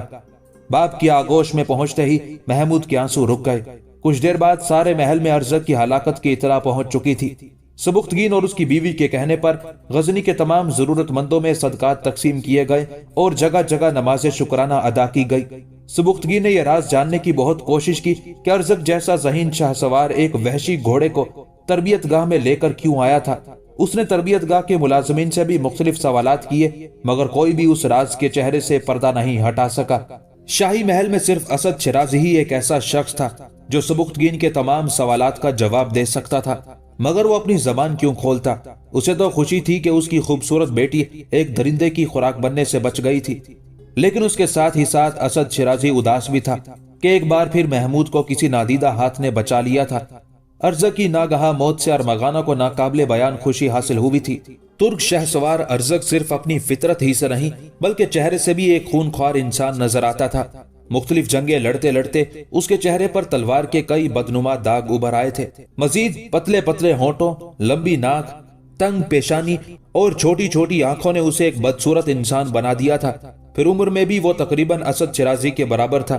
اسی وجہ سے ارمغانہ ارزق سے بے پناہ نفرت کرتی تھی، مگر جب اسد شیرازی نے اس کے سامنے اپنا منصوبہ پیش کیا تو وہ شرمناک کھیل پر مجبور ہو گئی تھی۔ پھر وقت نے اچانک نئی کروٹ لی اور شاہ سوار ارزق کے غیر متوقع حادثے کا شکار ہو کر مر گیا۔ ارزق کی موت پر سب سے زیادہ خوشی ارمغانہ کو ہوئی تھی اور اس نے اپنے ان جذبات کو ظاہر کرتے ہوئے اسد شیرازی سے کہا، بابا جان، میری ذات پر اہرمن کا بڑا کرم ہے کہ اس نے مجھے ارزق جیسے بھیڑیے سے بچا لیا۔ کہتے کہتے ارمغانہ کی آنکھوں میں مسرتوں کی نئی لہر انگڑائیاں لینے لگی۔ بے شک، مگر اس کے ساتھ ہی ہمارے گھر پر اہرمن کا عذاب بھی نازل ہو رہا ہے۔ اسد شیرازی کا لہجہ بہت اداس تھا۔ وہ کیسے بابا؟ ارمغانہ نے چونک کر کہا، اگر اہرمن ہم سے ناراض نہ ہوتا تو اب تک محمود ہلاک ہو چکا ہوتا۔ سبکتگین اور وہ جادوگر نظام شاہ کا نام سن کر اب ارمغانہ کو بھی ایک عجیب سا احساس ہونے لگا تھا۔ پہلی بار اس نے باپ کے جذبات کے خلاف اپنی زبان کھولی۔ اگر نظام شاہ اتنا ہی بڑا جادوگر ہے تو آپ بھی اس کی ساحرانہ قوتوں سے بھرپور فائدہ کیوں نہیں اٹھاتے؟ بیٹی، میں نے اسے ہر قیمت پر خریدنے کی کوشش کی تھی، مگر وہ سوکھی روٹیاں کھانے والا انسان زر و جواہر کے لقمے کھانے پر آمادہ نہیں۔ پھر اسے اپنے راستے سے ہٹا دیجئے یا خود اس کے راستے سے ہٹ جائیے۔ ارمغانہ نے اپنے باپ کو مشورہ دیتے ہوئے کہا، میں اس کے راستے سے کیسے ہٹ جاؤں؟ مجھے اپنی شکست تسلیم نہیں۔ ہاں، یہ ممکن ہے کہ میں عنقریب اسے اپنے راستے سے ہٹا دوں۔ یہ کہتے کہتے اسد شیرازی کی عیار آنکھوں میں نفرت کے گہرے سائے لرزنے لگے تھے۔ ارمغانہ نے عجیب سی نظروں سے باپ کی طرف دیکھا اور ایک شاہی تقریب میں شریک ہونے کی تیاریاں کرنے لگی۔ آج کل اسے اسد شیرازی کی یہی ہدایت تھی کہ وہ ان تقریبات میں زیادہ سے زیادہ نمایاں ہونے کی کوشش کرے۔ ارمغانہ پہلے ہی ایک بے پناہ حسین دوشیزہ تھی، پھر قیمتی ملبوسات کی آرائش نے اس کی دلکشی میں مزید اضافہ کر دیا تھا۔ اکثر ترکی سردار اور عمرا ارمغانہ کو پسندیدہ نظروں سے دیکھتے تھے۔ بعض سرداروں نے مبہم اشاروں میں اسد شیرازی تک اپنا یہ پیغام پہنچایا تھا کہ وہ اس کی بیٹی سے شادی کرنا چاہتے ہیں، مگر اسد شیرازی کو ان میں سے کوئی بھی رشتہ پسند نہیں تھا کہ شادی کے تمام امیدوار حلقہ اقتدار میں کوئی خاص اہمیت نہیں رکھتے تھے، اور اسد شیرازی کسی ایسے شخص سے ارمغانہ کا مستقبل وابستہ کرنا چاہتا تھا جو غزنی کا حکمران ہو یا پھر کم سے کم بساط حکومت پر اثر انداز ہونے کی طاقت رکھتا ہو۔ بدقسمتی سے ابھی تک ایسا کوئی شخص سامنے نہیں آیا تھا جو اسے سبکتگین کے بڑھتے ہوئے اثرات سے محفوظ رکھ سکے۔ حالانکہ سبکتگین نے ابھی تک اسد شیرازی کے خلاف کوئی سازش نہیں کی تھی، لیکن اسد شیرازی خود مجرم تھا، اس لیے سبکتگین کے سائے سے بھی ڈرتا رہتا تھا۔ محفوظ پناہ گاہ حاصل کرنے کے لیے اسد شیرازی کی خباستوں نے کئی بار امیر ملکہ تگین کی طرف بھی دیکھا تھا۔ اس کی خواہش تھی کہ کسی نہ کسی طرح ارمغانہ کی شادی ملکہ تگین سے ہو جائے، مگر موجودہ امیر غزنی ایک نہایت پرہیزگار انسان تھا، اس لیے اسے کیف و نشاط کی محفلوں اور خوبصورت عورتوں سے کوئی دلچسپی نہیں تھی۔ ملکہ تگین سے مایوس ہونے کے بعد اسد شیرازی نے حلقہ اقتدار میں شامل ہونے والے دوسرے لوگوں پر نظر ڈالی۔ وہاں کئی ایسے طاقتور افراد موجود تھے جو آسانی کے ساتھ سبکتگین کا زور توڑ سکتے تھے، مگر انہیں بھی ملکہ تگین کی طرح عورتوں سے کوئی رغبت نہیں تھی۔ اسی دوران ارزق کسی بلا کی طرح اس کے گھر پر مسلط ہو گیا تھا۔ پھر جب یہ خطرہ ہمیشہ کے لیے ٹل گیا تو اسد شیرازی نے اطمینان و سکون کی سانس لی، مگر اس کے سکون و اطمینان کی یہ گھڑیاں بہت مختصر تھی۔ اچانک اسد شیرازی کی بے چین نظروں کے سامنے نظام شاہ کا چہرہ ابھر آیا۔ اگر یہ جادوگر درمیان میں حائل نہیں ہوتا تو اب تک وہ وحشی گھوڑا محمود کا کام تمام کر چکا ہوتا۔ اسد شیرازی نے ارزق کی حادثاتی موت کے بارے میں سوچا اور خود کلامی کے انداز میں کہنے لگا، یہ نظام شاہ کے جادو ہی کا اثر ہے کہ اس نے وحشی گھوڑے کا رخ ارزق کی طرف موڑ دیا۔ ورنہ اب تک محمود کے جسم پر مٹی ڈالی جا چکی ہوتی اور سبکتگین کی حرم سرا کے ساتھ پورا محل ماتمی شور سے گونج رہا ہوتا۔ بہت دیر تک اسد شیرازی کے ذہن میں آندیاں سی چلتی رہی۔ پھر اس نے نظام شاہ کے خلاف سازش کا نیا جال تیار کیا اور مسجد کے پیش امام کو بھی اپنے منصوبے سے آگاہ کر دیا۔ پھر ایک دن امیر ملکہ تگین کے درباریوں نے بڑی حیرت سے پیش امام کی فریاد سنی۔ وہ بہت درد بھرے لہجے میں امیر کے انصاف کو آواز دے رہا تھا۔ امیر، آپ صرف ہمارے جان و مال ہی کے محافظ نہیں بلکہ اللہ نے ہمارے عقائد کی نگہبانی بھی آپ ہی کے سپرد کی ہے۔ اتنا کہہ کر پیش امام خاموش ہو گیا اور غمزدہ نظروں سے غزنی کے حکمران کی طرف دیکھنے لگا۔ بے شک، ملکہ تگین کی پرجلال آواز گونجی، یہ اللہ کا بے پناہ کرم ہے کہ میں اس کا حقیر بندہ اپنے فرائض سے بے خبر نہیں ہوں۔ مگر محترم امام، میں آپ کی گفتگو کا مفہوم نہیں سمجھ سکا۔ ذاتی طور پر انسان اپنے عقائد کی حفاظت خود کرتا ہے، مگر امیر عالی مقام، جب کوئی یہودی جادوگر غزنی کی حدود میں داخل ہو جائے اور اپنی شعبدہ بازیوں سے مقامی باشندوں کو گمراہ کرنے لگے تو پھر اس فتنے کو ختم کرنے کی ذمہ داری کس پر عائد ہوتی ہے؟ مسجد کے پیش امام نے بڑی ذہانت کے ساتھ اسد شیرازی کے منصوبے کو امیر ملکہ تگین کے سامنے پیش کیا تھا۔ یقیناً یہ ہماری ذمہ داری ہے کہ ہم بیک جنبش اس فتنے کو نیست و نابود کر دیں، مگر وہ یہودی جادوگر ہے کون جو ہمارے ہوتے ہوئے اتنی خاموشی کے ساتھ غزنی کی سرحدوں میں داخل ہو گیا ہے اور اللہ کے معصوم بندوں پر اپنی شعبدہ بازی کا ہنر آزما رہا ہے؟ اللہ گواہ ہے کہ ہم اتنی بے خبری کی نیند کبھی نہیں سوئے کہ یہودی قزاق ہمارے عقائد کی خیمہ گاہ پر شب خون مارنے لگے۔ امیر ملکہ تگین کے باروب چہرے پر اچانک اداسی جھلکنے لگی تھی۔ وہ یہودی جادوگر نظام شاہ ہے جو مسلمانوں کی قبا پہن کر اسلامی مملکت کی حدود میں داخل ہوا اور غزنی کی ایک مسجد میں قیام پذیر ہے۔ پیش امام کا لہجہ بہت جارحانہ تھا۔ اب وہی یہودی ساحر اپنی شعبدہ بازیوں سے غزنی کے سادہ لو انسانوں کو گمراہ کر رہا ہے۔ پورا دربار بڑی حیرت سے پیش امام کا بیان سن رہا تھا۔ اس وقت دربار میں سبکتگین بھی موجود تھا۔ جب اس سے پیش امام کے الزام تراشی برداشت نہیں ہوئی تو وہ اپنی نشست پر کھڑا ہو گیا اور ملکہ تگین کو مخاطب کرتے ہوئے بولا، امیر محترم، یہ بڑی اذیت ناک حرکت ہے کہ امام سیف الدین جیسے ذمہ دار شخص ایک سچے مسلمان پر یہودی ہونے کی تہمت لگا رہے ہیں۔ امیر ملکہ تگین نے پیش امام کی طرف سوالیہ نظروں سے دیکھا۔ میرا بیان کردہ ایک ایک حرف سچائی کا آئینہ دار ہے امیر۔ پیش امام بڑی بے حسی کے ساتھ جھوٹ بول رہا تھا۔ غزنی کے سپہ سالار بھی نظام شاہ کی جادوگری کا شکار ہے، اس لیے وہ ایک یہودی کو سچا مسلمان ثابت کرنے کی کوشش کر رہے ہیں۔ میں نے بارہا دیکھا ہے کہ یہ اپنے بیٹے محمود کو لے کر اس شعبدہ باز کے پاس جاتے ہیں اور شاید اپنے اسی عقیدے کے سبب نظام شاہ کو بچانے کی کوشش کر رہے ہیں۔ یہ درست ہے امیر محترم کہ میں کبھی کبھی نظام شاہ کی خدمت میں حاضری دیتا ہوں اور اس کی دعاؤں سے فیض یاب ہوتا ہوں۔ پیش امام کے خاموش ہوتے ہی سبکتگین نے بلند آواز میں کہا، اور یہ کوئی جرم نہیں، نظام شاہ ایک مرد قلندر ہیں اور ان کی دعاؤں میں بڑی تاثیر ہے۔ اہل دربار کی حیرت بڑھتی جا رہی تھی۔ ان معزز لوگوں نے پہلی بار نظام شاہ کا نام سنا تھا اور انہیں یہ جان کر تعجب ہوا تھا کہ سبکتگین جیسا اعلیٰ منصب دار بھی ایک گمنام شخص کے حلقہ عقیدت میں شامل تھا۔ امیر ملکہ تگین نے بہت غور سے سبکتگین کی گفتگو سنی اور پیش امام سیف الدین سے مخاطب ہو کر کہا، ہم سردار سبکتگین کی گواہی کو ایک معتبر گواہی سمجھتے ہیں، پھر آپ کس بنیاد پر نظام شاہ کو یہودی جادوگر قرار دے رہے ہیں؟ امیر ذیشان، پیش امام اسی اعتماد کے ساتھ بول رہا تھا، اسد شیرازی کی حمایت کے سبب سیف الدین کو یقین تھا کہ اس پر ذرا بھی آنچ نہیں آئے گی اور وہ اپنے مقصد میں کامیاب ہو جائے گا۔ میں کئی سال سے نظام شاہ کو دیکھ رہا ہوں، وہ ایک وقت کی نماز بھی نہیں پڑھتا۔ جب جماعت کھڑی ہوتی ہے تو وہ اٹھ کر باہر صحن میں چلا جاتا ہے۔ اس کے غیر شرعی عمل سے لوگوں کے ذہنوں میں وسوسے پیدا ہو رہے ہیں۔ یکایک پیش امام کا لہجہ بہت زیادہ تلخ ہو گیا تھا۔ وہ تارک نماز ہے اور اپنی اس کوتاہی کو چھپانے کے لیے شعبدہ بازیوں کا سہارا لیتا ہے، جسے غزنی کے سادہ لو انسانوں کی آنکھیں کھیرا ہو جاتی ہیں اور وہ فریب میں پڑ جاتے ہیں۔ امیر ملکہ تگین کچھ دیر تک سوچتا رہا، پھر اس نے اپنے سپاہیوں کو حکم دیا کہ نظام شاہ کو اپنے ساتھ لا کر عدالت میں پیش کریں۔ وہ رات سبکتگین پر بہت بھاری تھی۔ غزنی کا سپہ سالار شدید اضطراب کے عالم میں ساری رات جاگتا رہا۔ اس کا دل چاہتا تھا کہ وہ شاہی محل سے نکل کر نظام شاہ تک پہنچے اور انہیں سارے حالات سے باخبر کر دے، مگر امیر ملکہ تگین نے اسے حکم دیتے ہوئے کہا تھا، سبکتگین، تم اس معاملے میں ذاتی طور پر مداخلت نہیں کرو گے۔ نظام شاہ کو اپنا مقدمہ خود پیش کرنے دو، اس پر مذہبی عقائد میں خلل ڈالنے کا سنگین الزام ہے۔ امیر کے اس حکم نے سبکتگین کو زنجیریں پہنا دی تھی۔ وہ اپنی بیچارگی پر اتنا شکستہ تھا کہ بار بار اس کی آنکھوں میں آنسو آ جاتے تھے۔ دوسری طرف اسد شیرازی کی خوشی ناقابل بیان تھی۔ وہ کیف و نشاط کے ان لمحوں میں مزید رنگ بھرنے کے لیے مسلسل شراب پی رہا تھا۔ اور مسجد کا پیش امام سیف الدین سامنے بیٹھا وزیر مملکت کے نئے اشارے کا منتظر تھا۔ کہیں نظام شاہ کی جادوگری سے خوفزدہ نہ ہو جانا۔ اسد شیرازی نے پیش امام کی ڈھارس بندھاتے ہوئے کہا، تم اس جنگ میں اکیلے نہیں ہو، میں ہر قدم پر تمہارے ساتھ ہوں۔ اگر تم سبکتگین کے اثر و رسوخ سے متاثر نہیں ہوئے تو پھر نظام شاہ کو سزا یاب ہونے سے کوئی نہیں روک سکتا۔ حضور، میں نے تو اپنا مستقبل ہی داؤ پر لگا دیا ہے۔ پیش امام کی آواز میں ہلکی ہلکی لرزش تھی۔ گھبراؤ نہیں، میں تمہیں تمہارے شاندار مستقبل کی بشارت دیتا ہوں، اسد شیرازی نے جھومتے ہوئے کہا، اور اگر تم اس جادوگر سے ڈر گئے تو پھر بڑی رسوائی ہوگی، اس وقت شاید میں تمہیں نہ بچا سکوں۔ پیش امام نئے عزائم کے ساتھ اٹھا اور وزیر مملکت کے مکان سے نکل کر مسجد کی طرف روانہ ہو گیا۔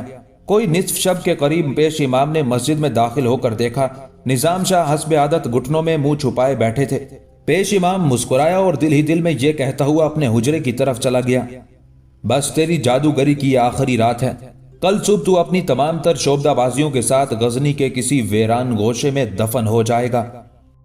دوسرے دن نظام شاہ چند سپاہیوں کے ہمراہ اس طرح امیر ملکہ تگین کے دربار میں داخل ہوئے کہ وہ اپنا بوسیدہ کمبل اوڑھے ہوئے تھے۔ انہوں نے دونوں جانب بیٹھے ہوئے معزز درباریوں پر ایک اچٹتی ہوئی نظر ڈالی اور بے نیازانہ انداز میں چلتے ہوئے ملکہ تگین کے تخت کے قریب پہنچ کر ٹھہر گئے۔ امیر، آپ پر اللہ کی سلامتی ہو۔ نظام شاہ نے عین اسلامی طریقے سے ملکہ تگین کو سلام کیا۔ پورے دربار پر سناٹا چھایا ہوا تھا۔ اہل دربار نے پہلی بار ایک مرد قلندر کو دیکھا تھا جس نے امیر غزنی کے اقتدار و جبروت کا کوئی تاثر قبول نہیں کیا تھا۔ تم پر بھی اللہ کی سلامتی ہو نظام شاہ، امیر ملکہ تگین نے سلام کا جواب دیتے ہوئے کہا۔ تم کون ہو، کہاں سے آئے ہو اور کیا کرتے ہو؟ امیر ملکہ تگین نے ایک ہی سانس میں نظام شاہ سے کئی سوال کر ڈالے تھے۔ میرا کوئی نسب نامہ نہیں، دربار میں نظام شاہ کی باروب آواز گونج رہی تھی۔ میرا کوئی خاندان نہیں، کوئی قبیلہ نہیں، میں صرف مسلمان ہوں، ترکستان سے آیا ہوں اور غزنی کی مسجد کے گوشے میں چپ چاپ پڑا رہتا ہوں۔ نظام شاہ نے مختصراً امیر کے سوالوں کا جواب دیتے ہوئے کہا۔ ملکہ تگین کو نظام شاہ کی اس بے نیازانہ روش پر بڑی حیرت ہوئی تھی۔ تمہارا عقیدہ کیا ہے نظام شاہ؟ ملکہ تگین نے ایک اور سوال کیا۔ اللہ کے سوا کوئی معبود نہیں اور محمد مصطفیٰ صلی اللہ علیہ وآلہ وسلم اس کے آخری رسول ہیں۔ نظام شاہ نے بہت ٹھہر ٹھہر کر کلمہ شہادت پڑھا اور اہل دربار نے دیکھا کہ ان کے جسم پر ہلکا ہلکا لرزہ طاری تھا اور گردن جھکی ہوئی تھی۔ غزنی کے کچھ باشندوں کا کہنا ہے کہ تم اپنی ساحرانہ شعبدہ بازیوں کے ذریعے سادہ لو انسانوں کے عقائد میں خلل ڈال رہے ہو۔ ملکہ تگین نے پیش امام کے عائد کردہ الزام کو دہراتے ہوئے کہا۔ ان کے چہرے پر خوف و ہراس کا ہلکا سا عکس تک نہیں تھا۔ تم نماز کیوں نہیں پڑھتے؟ اب ملکہ تگین کے لہجے میں ہلکی سی تلخی شامل ہو گئی تھی۔ یہ میرا ذاتی معاملہ ہے امیر، نظام شاہ نے ایک ایک لفظ پر زور دیتے ہوئے کہا۔ غزنی کے بہت سے لوگ نماز نہیں پڑھتے، پھر آپ انہیں بھی دربار میں طلب کر کے ان سے بھی میرے سامنے یہی سوال کیجئے۔ یہ کہتے ہوئے نظام شاہ نے اپنے دائیں بائیں مڑ کر امراء کی صفوں پر نظر ڈالی۔ نظام شاہ کے اس عمل سے امراء کی پیشانیاں شکنوں سے بھر گئی۔ خود ملکہ تگین کو بھی نظام شاہ کا یہ جواب پسند نہیں آیا تھا۔ ایک تاریک نماز کو مسجد میں نہیں رہنا چاہیے۔ یک امیر کا لہجہ غضبناک ہو گیا تھا۔ مسجد کسی انسان کی ملکیت نہیں ہے، نظام شاہ نے بلند آواز میں کہا۔ میں اللہ کے گھر میں رہتا ہوں، جب وہ چاہے گا تو اٹھ کر کہیں اور چلا جاؤں گا۔ ملکہ تگین کو نظام شاہ کا یہ جواب بھی پسند نہیں آیا تھا، اس لیے اس کے غصے میں مزید اضافہ ہو گیا۔ یہ کیا اسلام ہے کہ ایک شخص دن رات مسجد میں رہتا ہے اور جب نماز کا وقت آتا ہے تو اٹھ کر باہر چلا جاتا ہے؟ جوش جذبات سے امیر کا چہرہ سرخ ہو گیا تھا۔ یہ خدا کے بنائے ہوئے قانون سے کھلی بغاوت ہے نظام شاہ۔ تمہارا یہی عمل تمہاری شخصیت کو مشکوک بناتا ہے۔ لہجہ با لہجہ ملکہ تگین کا غصہ بڑھتا جا رہا تھا۔ ہم سے تو لوگوں نے یہاں تک کہا ہے کہ تم ایک یہودی ہو اور مسلمانوں کا لباس پہن کر کسی خاص مقصد کے تحت غزنی کی حدود میں داخل ہوئے ہو۔ میں اپنا عقیدہ بیان کر چکا ہوں، نظام شاہ نے مسکراتے ہوئے کہا۔ اب امیر کو اختیار ہے کہ وہ مجھے یہودی قرار دیں یا نصرانی، ویسے میں نماز پڑھتا ہوں مگر تنہائی میں۔ نظام شاہ کا بے باکانہ طرز گفتگو اور ہونٹوں پر پھیلی ہوئی مسکراہٹ دیکھ کر ملکہ تگین کچھ اور غضبناک نظر آنے لگا تھا۔ تم پیش امام سیف الدین کے پیچھے نماز کیوں نہیں پڑھتے؟ تمہارا یہ عمل دوسرے نمازیوں کے دلوں میں بھی وسوسے پیدا کر رہا ہے۔ میں سیف الدین کے پیچھے اس لیے نماز نہیں پڑھتا کہ وہ مسلمانوں کی امامت کے قابل نہیں ہے، نظام شاہ نے اتنی بلند آواز میں کہا کہ پورا دربار گونجنے لگا۔ امیر کو چاہیے کہ امامت کے انتخاب میں تحقیق اور احتیاط سے کام لیا کریں۔ نظام شاہ کی اس حقیقت بیانی نے درباری علماء اور دوسرے امیروں کو بھی اپنا دشمن بنا لیا۔ یہاں تک کہ ملکہ تگین نے نظام شاہ کے خلاف اپنا فیصلہ سناتے ہوئے کہا، یہ شخص انتہائی بے ادب اور جاہل ہے، اس لیے ہمارا حکم ہے کہ اسے مسجد سے اٹھا کر غزنی کی سرحدوں سے باہر نکال دیا جائے۔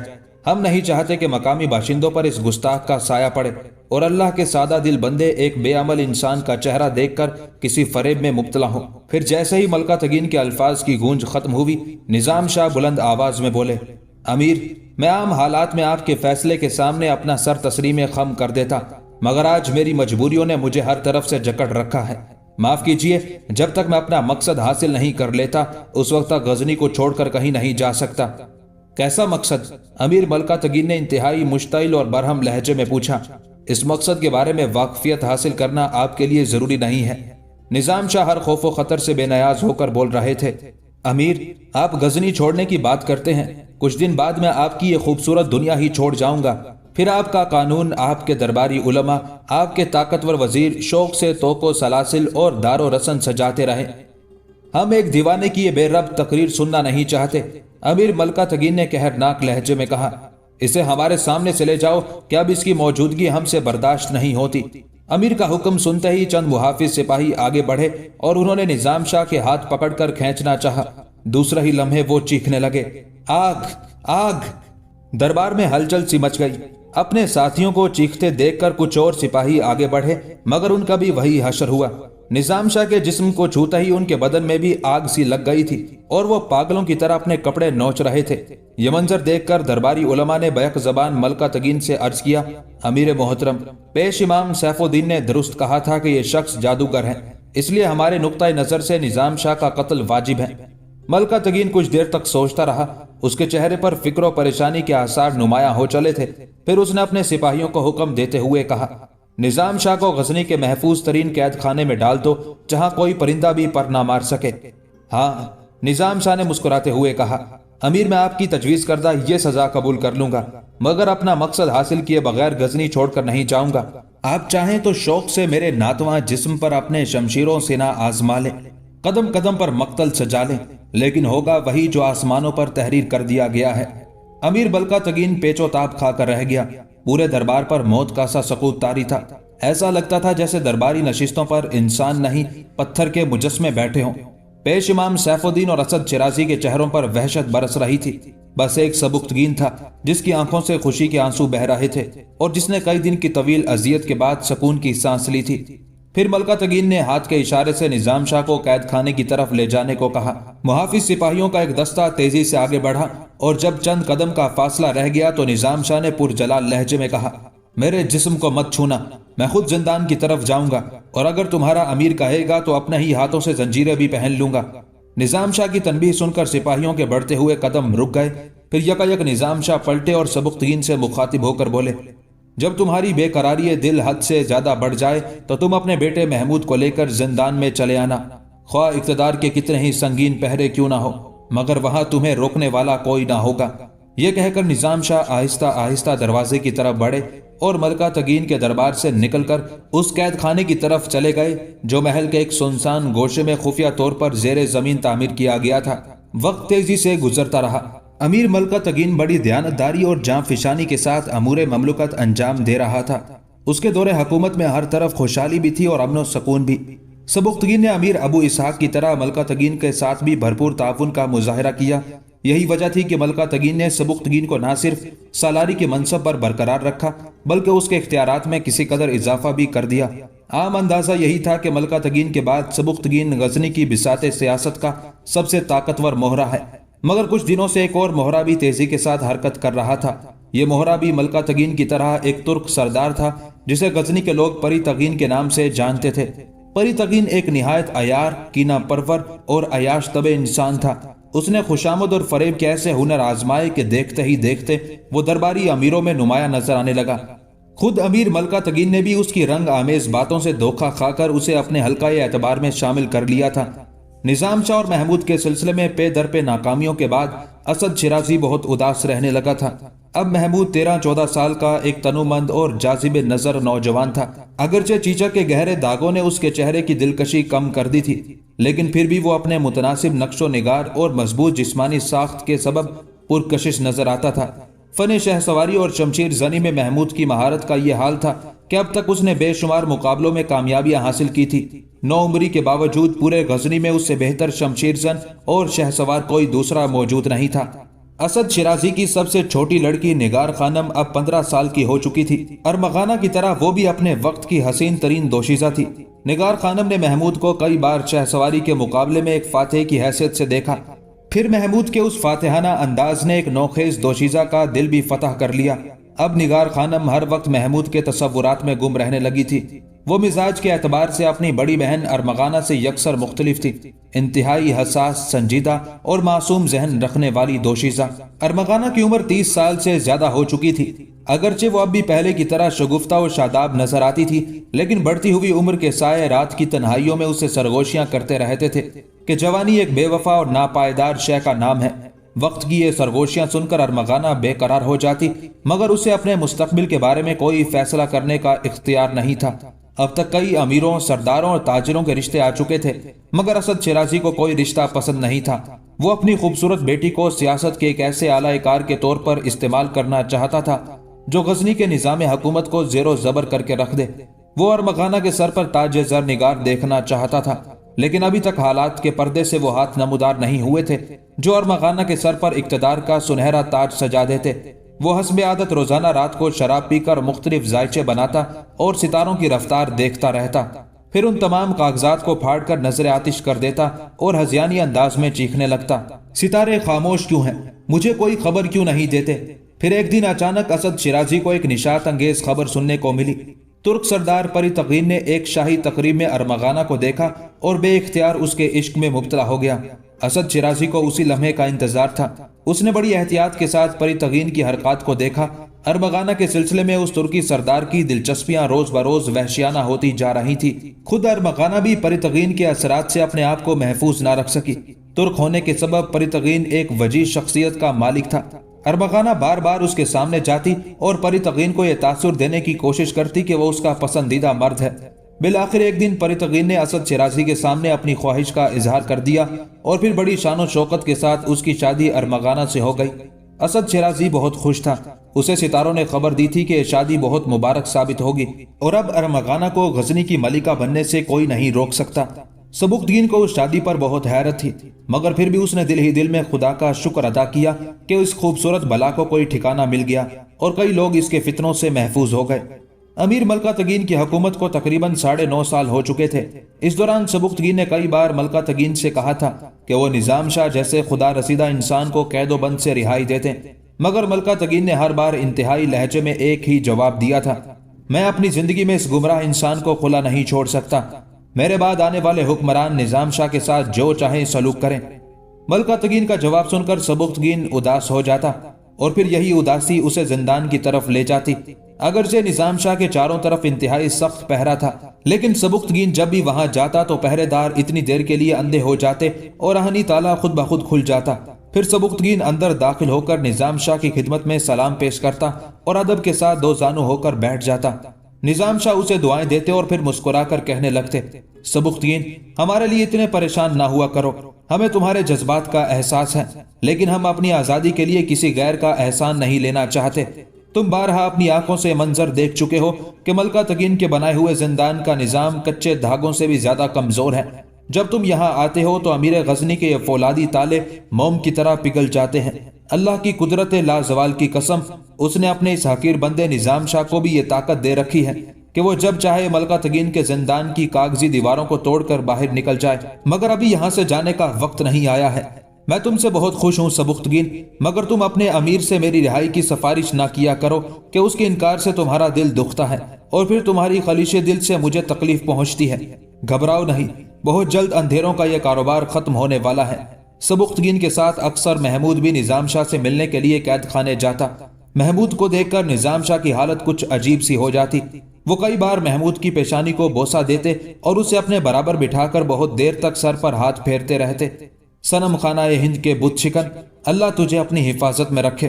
نوعمر ہونے کے باعث محمود نظام شاہ کی ان باتوں کا مفہوم سمجھنے سے قاصر رہتا، مگر سبکتگین کی آنکھوں میں کئی خواب لہرا کر رہ جاتے۔ ارمغانہ بہت خوش تھی کہ اس نے چند ہی دنوں میں پری تقین کے دل و دماغ پر مکمل غلبہ حاصل کر لیا تھا۔ یہ ارمغانہ کے فتنہ انگیز حسن کی کرشمہ سازی تھی کہ پری تغین جیسا عیار انسان اپنی بیوی کی آنکھوں سے دیکھتا اور اسی کے دماغ سے سوچنے کی کوشش کرتا۔ پھر ایک دن موقع پا کر ارمغانہ نے اپنے دل میں چھپی ہوئی ساری خباستوں کا زہر پری تغین کے سامنے اگل دیا۔ سردار، ارمغانہ نے ایک خاص ادائے دلبری کے ساتھ کہا، آپ کے اقتدار کو سبکتگین اور اس کے جوان ہوتے ہوئے بیٹے محمود سے بہت خطرہ ہے۔ ان دونوں کے علاوہ ایک تیسرا شخص نظام شاہ جادوگر بھی ہے، جس کی شوبدہ بازیاں کسی نہ کسی دن رنگ لا سکتی ہیں۔ میں چاہتی ہوں کہ آپ جلد از جلد ان تینوں فتنوں سے نجات حاصل کر لیں۔ پری تغین بہت غور سے اپنی بیوی کی گفتگو سنتا رہا، پھر اس نے اپنے سامنے رکھی ہوئی شراب کی سراہی سے جام لبریز کیا اور ایک لمبا گھونٹ لے کر بولا، نظام شاہ کا فتنہ تو ہمیشہ کے لیے ختم ہو گیا ہے اور اس کی جادوگری زندان کی اونچی دیواروں سے ٹکرا کر دم توڑ چکی ہے۔ البتہ سبکتگین اور محمود کے خطرات موجود ہیں، مگر پھر بھی میں ان دونوں کی طرف سے غافل نہیں ہوں۔ ارمغانہ نے سوالیہ نظروں سے شوہر کی طرف دیکھا۔ ابھی میں سبکتگین کے خلاف کوئی قدم نہیں اٹھا سکتا کہ امیر ملکہ تگین سبکتگین پر بہت زیادہ اعتبار کرتے ہیں اور پھر وہ غزنی کی افواج کا سالار بھی ہے۔ پری تغین آہستہ آہستہ بول رہا تھا اور اس کی آنکھوں میں نئی شرارتیں کروٹیں لے رہی تھی۔ تم مطمئن رہو ارمغانہ، میں آنکھیں بند کر کے راستے طے کرنے کا عادی نہیں۔ راہ کے تمام کانٹے اور پتھر میری نظر میں رہتے ہیں۔ ارمغانہ کے سرخ ہونٹوں کی مسکراہٹ کا رنگ گہرا ہو گیا اور وہ خیالوں کی دنیا میں کھو گئی، جہاں تاج و تخت تھے اور ہاتھ باندھے ہوئے خدمت گاروں کی لمبی قطاریں تھیں۔ اور پھر حالات نے نئی کروٹ لی۔ امیر ملکہ تگین کچھ دن بیمار رہ کر دنیا سے رخصت ہو گیا۔ وہ ایک پرہیزگار، منصف مزاج اور انسان دوست حکمران تھا۔ ملکہ تگین کے انتقال کی خبر سن کر پورے غزنی میں کوہرام برپا ہو گیا۔ سینکڑوں بیوائیں اور ہزاروں غریب و محتاج لوگ گریہ وزاری کرتے ہوئے اپنے گھروں سے نکل آئے۔ یہ وہ لوگ تھے جن کی ملکہ تگین در پردہ مدد کیا کرتا تھا۔ ادھر قصر شاہی میں امیر کا جنازہ رکھا تھا اور ادھر غزنی کے تمام سردار اور با اثر امراء ملکہ تگین کے جانشین کے بارے میں مشورے کر رہے تھے۔ عام لوگوں کا یہی خیال تھا کہ اس بار سبکتگین کو امیر غزنی کے منصب تک پہنچنے سے کوئی نہیں روک سکے گا۔ اپنی طویل اور بے لوث خدمات کے سبب وہ اس اعلیٰ عہدے کا سب سے زیادہ مستحق تھا، مگر پری تغین کی سیاسی فتنہ انگیزیاں رنگ لائیں اور تمام با اثر سرداروں نے متفقہ طور پر اسے اپنا امیر منتخب کر لیا۔ سبکتگین نے یہ خبر سنی تو سناٹے میں رہ گیا۔ جب اسے ملکہ تگین کے انتخاب کے وقت نظر انداز کیا گیا تھا تو سبکتگین ایک لمحے کے لیے اداس ہوا تھا، پھر یہ اداسی فوراً ہی ختم ہو گئی تھی اور اس نے اپنے دل کو یہ کہہ کر مطمئن کر لیا تھا کہ ملکہ تگین ایک شجاع اور جانباز سردار ہے۔ وہ اپنے دل میں مذہب و قوم کے لیے خاص تڑپ رکھتا ہے۔ پھر ملکہ تگین نے اپنے کردار سے ثابت بھی کر دیا کہ وہ غزنی کا ایک لائق امیر ہے۔ یہی وجہ تھی کہ سبکتگین کے دل و دماغ پر چند لمحوں کے لیے جو دھند سی چھائی تھی وہ صاف ہو گئی اور غزنی کا سپہ سالار اپنی پوری توانائیوں کے ساتھ اپنے امیر کے دوش بدوش مملکت کی تعمیر میں حصہ لینے لگا۔ مگر جب ملکہ تگین کی موت کے بعد غزنی کے سرداروں نے پری تغین کا انتخاب کیا تو سبکتگین کو شدید ذہنی اذیت پہنچی۔ تمام با اثر سیاسی حلقے یہ بات اچھی طرح جانتے تھے کہ پری تغین ایک اوباش اور فتنہ انگیز شخص ہے، مذہب اور انسانیت سے اس کا دور کا رشتہ بھی نہیں۔ پھر غزنی کے سرداروں نے ایسا کیوں کیا؟ کئی دن سے سبکتگین کے ذہن میں یہ ایک سوال بار بار ابھر رہا تھا۔ اسے اہل اقتدار کے فیصلے سے بڑی مایوسی ہوئی اور اسی مایوسی کے عالم میں پری تغین نے اسے اپنی خلوت گاہ میں طلب کرتے ہوئے کہا، سبکتگین اب تمہارے کیا ارادے ہیں؟ پری تغین نے اونچی آواز میں غزنی کے سپہ سالار سے پوچھا۔ سبکتگین نے فوراً ہی محسوس کر لیا کہ یہ دوست کا نہیں بلکہ کسی عامر کا لہجہ ہے اور پری تغین اس کے سامنے اپنے اقتدار کی نمائش کر رہا ہے۔ امیر، میں آپ کی بات کا مفہوم نہیں سمجھا، سبکتگین نے حیرت زدہ لہجے میں کہا۔ میں واضح الفاظ میں بات کرنے کا عادی ہوں۔ یہ کہتے ہوئے پری تغین کی پیشانی پر کئی بل پڑ گئے۔ میں نے اپنی تاج پوشی کے وقت تمہارے چہرے پر وہ خوشی نہیں دیکھی جو غزنی کے دوسرے امراء کے چہروں پر کسی فانوس کی طرح روشن تھی۔ پری تغین کی آواز کچھ اور بلند ہو گئی تھی۔ میں نے تمہارے چہرے پر دھوئیں کا ایک گہرا بادل دیکھا جو میری حکومت کے لیے کوئی نیک شگون نہیں ہو سکتا۔ پھر جب تم نے مجھے مبارکباد دی تھی تو تمہاری آواز بھی سر تھی، جوش اور جذبے سے آری ایک کھوکھلی آواز۔ سبکتگین نئے امیر مملکت کے اس طرز تخاطب پر حیران رہ گیا۔ پھر اسے یہ سمجھنے میں دیر نہ لگی کہ پری تغین کا ذہن اس کی طرف سے صاف نہیں ہے اور امیر کے دل کی گہرائیوں میں اس کے خلاف کوئی سنگین منصوبہ پرورش پا رہا ہے۔ نہیں امیر، سبکتگین نے پرجوش لہجے میں کہا، آپ کی طرف سے نہ میرے دل میں کوئی غبار ہے اور نہ چہرے پر کوئی دھواں۔ یہ غزنی کے حکمران کی لغزش نظر ہی ہو سکتی ہے، ورنہ میرے ارادوں میں کوئی کھوٹ نہیں ہے۔ پھر میں تم پر کس طرح اعتبار کروں؟ پری تغین اپنے سپہ سالار کو گرفت میں لینے کے لیے نئے نئے بہانے تراش رہا تھا۔ آخر اس بے اعتباری کی وجہ اب سبکتگین کے ماتھے پر بھی گہری شکنیں نمودار ہو گئی تھی۔ پہلے امیر البتگین، پھر امیر ابو اسحاق، پھر امیر ملکتگین۔ غزنی کے تمام امیر مجھ پر اعتبار کرتے تھے۔ کیا کسی دور میں میری وفاداریوں پر شک کا اظہار کیا گیا؟ پریتگین جانتا تھا کہ سبکتگین بے داغ کردار کا مالک ہے، اس لیے وہ کھل کر اپنے سپہ سالار پر کوئی تہمت نہیں لگا سکتا تھا۔ مجبوراً اس نے نئی چال چلی۔ میں گزرے زمانے کے خوابوں سے بہلنے کا عادی نہیں ہوں، مجھے صرف زمانہ حال سے دلچسپی ہے، اور میرا حال یہ ہے کہ میں تم سے تمہاری وفاداریوں کا ثبوت طلب کرتا ہوں۔ میں امیر کو یہ ثبوت کس طرح فراہم کر سکوں گا؟ سبکتگین نے وقت کی رفتار کو پہچان لیا تھا، اور اس کا شک یقین میں تبدیل ہو گیا تھا کہ پریتگین اس کے لیے اپنے دل میں پرخاش رکھتا ہے اور اسے برطرف کرنے کا کوئی معقول جواز تلاش کر رہا ہے۔ تم وہ ثبوت پیش کرنے میں ناکام ہو چکے ہو، پریتگین نے تیز لہجے میں کہا۔ ہم کئی دنوں سے خاموشی کے ساتھ تمہارے چہرے کا جائزہ لے رہے تھے، اور تمہارا چہرہ ہم سے بار بار یہی کہتا ہے کہ تم ہمارے ساتھ مخلص نہیں ہو۔ آخر امیر نے میرے خلوص کو ناپنے کے لیے کون سا پیمانہ مقرر کیا ہے؟ اب سبکتگین کی آواز سے بھی کسی قدر سختی جھلک رہی تھی۔ اگر تم مجھ سے مخلص ہوتے تو اب تک میرے آستانہ جلال پر خم ہو چکے ہوتے۔ پریتگین طے کر چکا تھا کہ وہ سبکتگین کو اپنے بچھائے ہوئے جال کے پھندے کاٹنے نہیں دے گا۔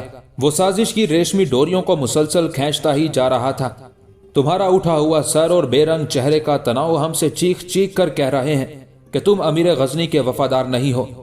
امیر، یہ بڑی سنگین تہمت ہے۔ سبکتگین کی قوت برداشت جواب دے گئی اور اس کا چہرہ غصے سے سرخ ہو گیا۔ میں اپنے خلوص و وفاداری کا ثبوت فراہم کرنے کے لیے امیر کو سجدہ نہیں کر سکتا۔ تو پھر تم اپنی تلوار کھول کر ہمارے قدموں میں رکھ دو، پریتگین نے غضبناک لہجے میں کہا۔ تم اس منصب کے اہل نہیں ہو۔ جب تم اپنے عہد کی حفاظت نہیں کر سکتے تو پھر غزنی کی حفاظت کس طرح کرو گے؟ اس مملکت کا ایک ایک فرد جانتا ہے کہ میں گزشتہ 15 سال سے غزنی کی سرحدوں پر ایک آہنی چٹان کی مانند کھڑا ہوں۔ اگرچہ سبکتگین ادب کے دائرے میں بول رہا تھا، لیکن اس کی آواز پریتگین کی آواز سے زیادہ بلند تھی۔ میرا یہ دعویٰ نہیں کہ میں اس مملکت کا سب سے بہتر محافظ ہوں، مگر یہ بھی گوارا نہیں کہ کوئی مجھے افائے عہد کا مفہوم سمجھائے۔ یہ کہہ کر سبکتگین امیر کی خلوت گاہ سے باہر جانے کے لیے مڑا۔ ہم تمہیں چند روز کی مہلت دیتے ہیں، پریتگین نے اپنے سپہ سالار کو پکار کر کہا۔ بہتر یہی ہے کہ تم رضاکارانہ طور پر مستعفی ہو جاؤ۔ امیر نے درپردہ اپنے اختیارات کا مظاہرہ کرتے ہوئے سبکتگین کو معزول کرنے کی دھمکی دے دی تھی۔ سبکتگین شدید اذیت میں مبتلا تھا۔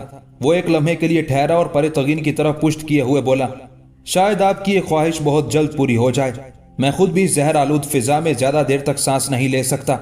یہ کہہ کر سبکتگین تیز قدموں سے باہر نکل گیا۔ کچھ دیر بعد پریتگین انتہائی سرخوشی کے عالم میں اپنی بیوی ارمغانہ سے کہہ رہا تھا، سبکتگین کو معزول کرتے ہی میں اس سے اس کی زندگی بھی چھین لوں گا۔ ہاں امیر، دشمن کو کسی بھی حال میں کھلا چھوڑنا نہیں چاہیے۔ ارمغانہ نے مخمور نظروں سے شوہر کی طرف دیکھا۔ آج وہ گزشتہ دنوں سے زیادہ آراستہ اور دلکش نظر آ رہی تھی۔ بابا جان بھی یہی کہتے ہیں۔ اسد شیرازی کے نام پر غزنی کا اوباش حکمران چونکا۔ تمہارے بابا جان کا علم کیا کہتا ہے؟ وہ تو بہت بڑے ماہر نجوم ہیں۔ یہ انہی کی پیش گوئی تھی کہ آپ کو اقتدار حاصل ہو جائے گا، ارمغانہ نے ایک احساس غرور کے ساتھ کہا۔ بابا جان نے یہ دعویٰ بھی کیا ہے کہ آپ آہستہ آہستہ اپنے تمام دشمنوں پر غلبہ پالیں گے اور آپ کا دور اقتدار غزنی کے تمام امیروں سے زیادہ طویل ہوگا۔ خدا کرے ایسا ہی ہو، پریتگین نے ارمغانہ کے ریشمی آنچل سے کھیلتے ہوئے کہا۔ میں چاہتا ہوں کہ سبکتگین اپنی مرضی سے استعفیٰ دے دے، اس طرح مجھے اس سے نجات حاصل کرنے میں بہت آسانی ہو جائے گی۔ اگر میں اسے جبراً معزول کرتا ہوں تو غزنی کی افواج میں ایک انتشار پیدا ہو جائے گا، اور پھر یہی انتشار بڑھتے بڑھتے بغاوت کی شکل بھی اختیار کر سکتا ہے۔ اس کے استعفیٰ دینے کی صورت میں مجھے یہ رعایت حاصل ہوگی کہ دشمن کا ایک سپاہی بھی میرے خلاف سوچنے کی ہمت نہ کرے گا۔ پھر میں سبکتگین کو زندان کے اندھیروں میں غرق کر دوں گا اور میرے معتبر خدمتگار اسے آہستہ آہستہ اثر کرنے والا زہر دے کر ہلاک کر ڈالیں گے۔ اس طرح میرا دامن بھی سبکتگین کے خون کے چھینٹوں سے پاک رہے گا اور یہ فتنہ بھی سیاست کے افق پر ہمیشہ کے لیے غروب ہو جائے گا۔ پریتگین نے ارمغانہ کو اپنے منصوبے کی تفصیلات بتاتے ہوئے کہا۔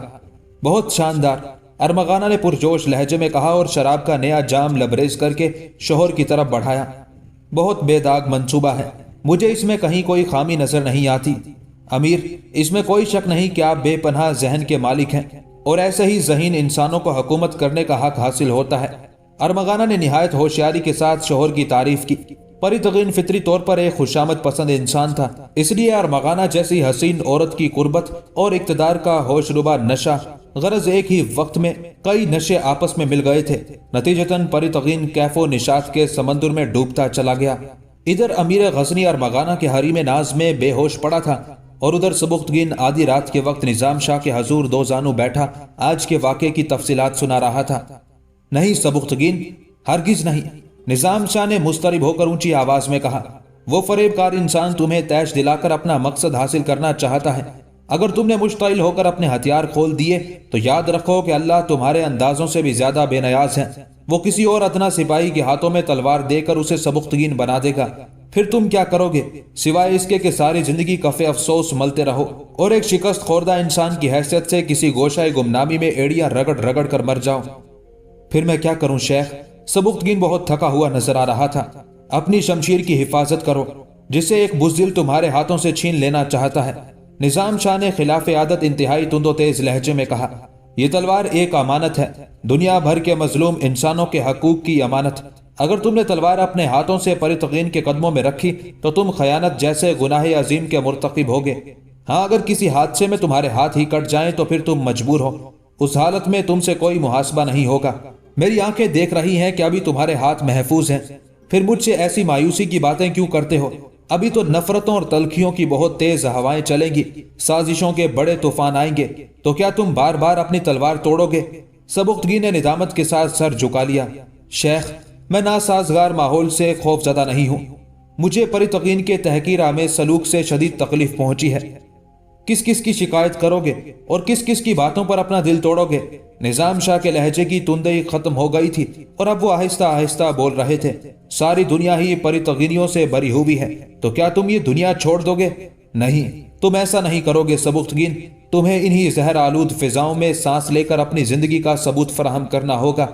جب تمہاری سانسیں رک جائیں اور موت تمہارے ارادوں پر غلبہ حاصل کر لے تو پھر تمہاری کوئی ذمہ داری باقی نہیں رہتی۔ اس وقت یہ دشمن خود ہی تمہارے ہاتھوں سے تلوار چھین لیں گے، مگر دیکھنے والا تو دیکھ رہا ہوگا کہ تلوار تم نے پھینکی ہے یا بے کسی کے عالم میں تمہارے ہاتھوں سے چھینی گئی ہے۔ ان دونوں حالتوں میں بڑا فرق ہے۔ پہلی حالت میں زندہ رہنا کہ اہل ایمان اسی طرح جیتے ہیں، دوسری حالت تو بے ضمیر اور مردہ انسانوں کا طریقہ ہے جو تمہیں اس ذلت کی موت اور زندگی سے محفوظ رکھے۔ سبکتگین نئے حوصلے کے ساتھ اٹھا اور زندان سے نکل کر محل کی طرف چلا آیا۔ دوسرے دن پرتقین نے غزنی کے سپہ سالار کو اپنی خلوت میں طلب کرتے ہوئے کہا، مجھے یقین ہے کہ اب تک کسی نتیجے پر پہنچ چکے ہوگے۔ ہاں امیر محترم، میں نے فیصلہ کر لیا ہے، سبکتگین نے نہایت شائستہ اور ٹھہرے ہوئے لہجے میں کہا۔ اس کے چہرے پر غصے اور قدورت کا ہلکا سا بھی غبار نہیں تھا۔ میں بھی یہی چاہتا ہوں کہ تم خوش دلی کے ساتھ رخصت ہو جاؤ، پرتقین نے مسکراتے ہوئے کہا۔ تمہارے استعفے کے بعد تمہیں ایک بڑی جاگیر حاصل ہو جائے گی جہاں تم ایک خاموش مگر پرسکون زندگی گزار سکو گے۔ پرتقین کے ہونٹوں پر ایک معنی خیز تبسم تھا اور آنکھوں میں بار بار ایک وحشیانہ چمک کروٹیں لے رہی تھی۔ میں استعفیٰ نہیں دوں گا امیر محترم، سبکتگین نے بے نیازانہ لہجے میں کہا۔ یہ تلوار مجھے امیر البتگین نے عطا کی تھی اور مرتے وقت حکم دیا تھا کہ میں آخری سانس تک اسے اپنے جسم سے جدا نہیں کروں۔ سبکتگین کا جواب سن کر پرتقین سناٹے میں آ گیا اور غضبناک ہو کر بولا، امیر البتگین کی وصیت کی کوئی حیثیت نہیں، میں تمہارا مطلق العنان فرما روا ہوں، انتہائی مضبوط اور طاقتور فرما روا۔ یاد رکھو میں حرف انکار سننے کا عادی نہیں ہوں۔ اپنی تلوار کمر سے کھولو اور اس ادب کے ساتھ میرے قدموں میں رکھ دو۔ یہ ممکن نہیں ہے امیر محترم، سبکتگین نے بلند آواز میں کہا۔ آپ مجھ سے محض اس لیے خفا ہیں کہ میں دوسرے سرداروں کی طرح خوشامد نہیں کرتا۔ یہ میرا جرم نہیں بلکہ منفرد اعزاز ہے جو مجھے اللہ کی بارگاہ جلال سے عطا ہوا ہے۔ ابھی خلوت گاہ میں سبکتگین کے الفاظ کی گونج باقی تھی کہ پرتقین غصے سے بے قابو ہو کر چیخ اٹھا، تو ازلی غلام ہے سبکتگین، نسل در نسل محکوم اور غلاموں کی اولاد، اس لیے تلوار تیرے جسم پر زیب نہیں دیتی، یہ تو مردان آزاد کا ہتھیار ہے، اسے فوراً کھول دے۔ امیر، میں اس بحث میں نہیں پڑتا کہ میرا نسب نامہ کیا ہے، سبکتگین نے اسی باوقار انداز میں کہا۔ میں غلام زیادہ ہی صحیح مگر اپنے فرائض آپ کے پسندیدہ مردان آزاد سے زیادہ بہتر انداز میں انجام دیتا ہوں۔ مجھے اپنی غلامی پر ندامت ہے نہ احساس کمتری، میں صرف اپنی ذاتی صلاحیتوں کی بنیاد پر اس اعلیٰ منصب تک پہنچا ہوں۔ اب یہ تلوار اسی وقت میرے جسم سے جدا ہوگی جب سانسوں کا کھیل ختم ہو جائے گا اور میرے ٹکڑے ٹکڑے کر دیے جائیں گے۔ یہ کہہ کر سبکتگین امیر کی اجازت کے بغیر واپس جانے کے لیے مڑا۔ ٹھہرو سبکتگین، اپنے سالار کے بگڑے ہوئے تیور دیکھ کر پرتقین نے نئی چال چلی۔ تمہاری ان گستاخیوں کو فراموش کر سکتے ہیں اگر تم ہمارے سامنے گھٹنوں کے بل جھک جاؤ اور اس جادوگر نظام شاہ کو اپنے ہاتھوں سے قتل کر دو۔ پرتقین نے سبکتگین کو اس کے عہدے کے بحال رکھنے کی بڑی عجیب شرائط پیش کی تھی۔ امیر کی بات سن کر سبکتگین بہت تیزی سے پلٹا غزنی کے فرما رواں کو معلوم ہونا چاہیے کہ اس غلام زادے کو یہ دونوں شرائط منظور نہیں۔ پھر بھی ہو سکتا ہے میں کسی دن امیر کے روبرو گھٹنوں کے بل جھک جاؤں، مگر اپنی زندگی میں نظام شاہ کے جسم پر ہلکی سی خراش بھی نہیں آنے دوں گا۔ وہ میرے لیے شیخ کا درجہ رکھتے ہیں اور اپنے شیخ پر قربان ہو جانا میری نظر میں ایک حقیر سی قربانی ہے۔ سبکتگین کی جرت اظہار دیکھ کر پرتگین کے ذہن میں آندیاں سی چل رہی تھی، مگر وہ دنیا کا یار ترین انسان تھا۔ اس نے ریاکاری کا بھرپور مظاہرہ کرتے ہوئے کہا، سبکتگین، ہم تمہیں آزما رہے تھے۔ بے شک تم ایک مرد شجاع ہو اور رفاع عہد کا مفہوم خوب سمجھتے ہو۔ سبکتگین نے حیرت زدہ نظروں سے پرتگین کی طرف دیکھا اور پھر رسمی انداز میں امیر کا شکریہ ادا کرتے ہوئے خلوت گاہ سے نکل گیا۔ سبکتگین کی اس باغیانہ روش نے پرتگین کو شدید اذیت میں مبتلا کر دیا تھا۔ وہ بہت دیر تک اپنی خلوت گاہ میں ٹہلتا رہا اور پھر اس نے اپنی بیوی ارمغانہ اور اسد شیرازی کو تنہائی میں طلب کر کے پورا واقعہ حرف بحرف سنا دیا۔ پھر اپنے خسر کو مخاطب کرتے ہوئے کہا، اب میں ایک لمحے کے لیے بھی زمین پر اس گستاخ و نافرمان کا وجود برداشت نہیں کر سکتا۔ اگر میں اسے اپنے حکم سے معزول کرتا ہوں تو فوج میں میرے خلاف بغاوت پیدا ہو جانے کا اندیشہ ہے۔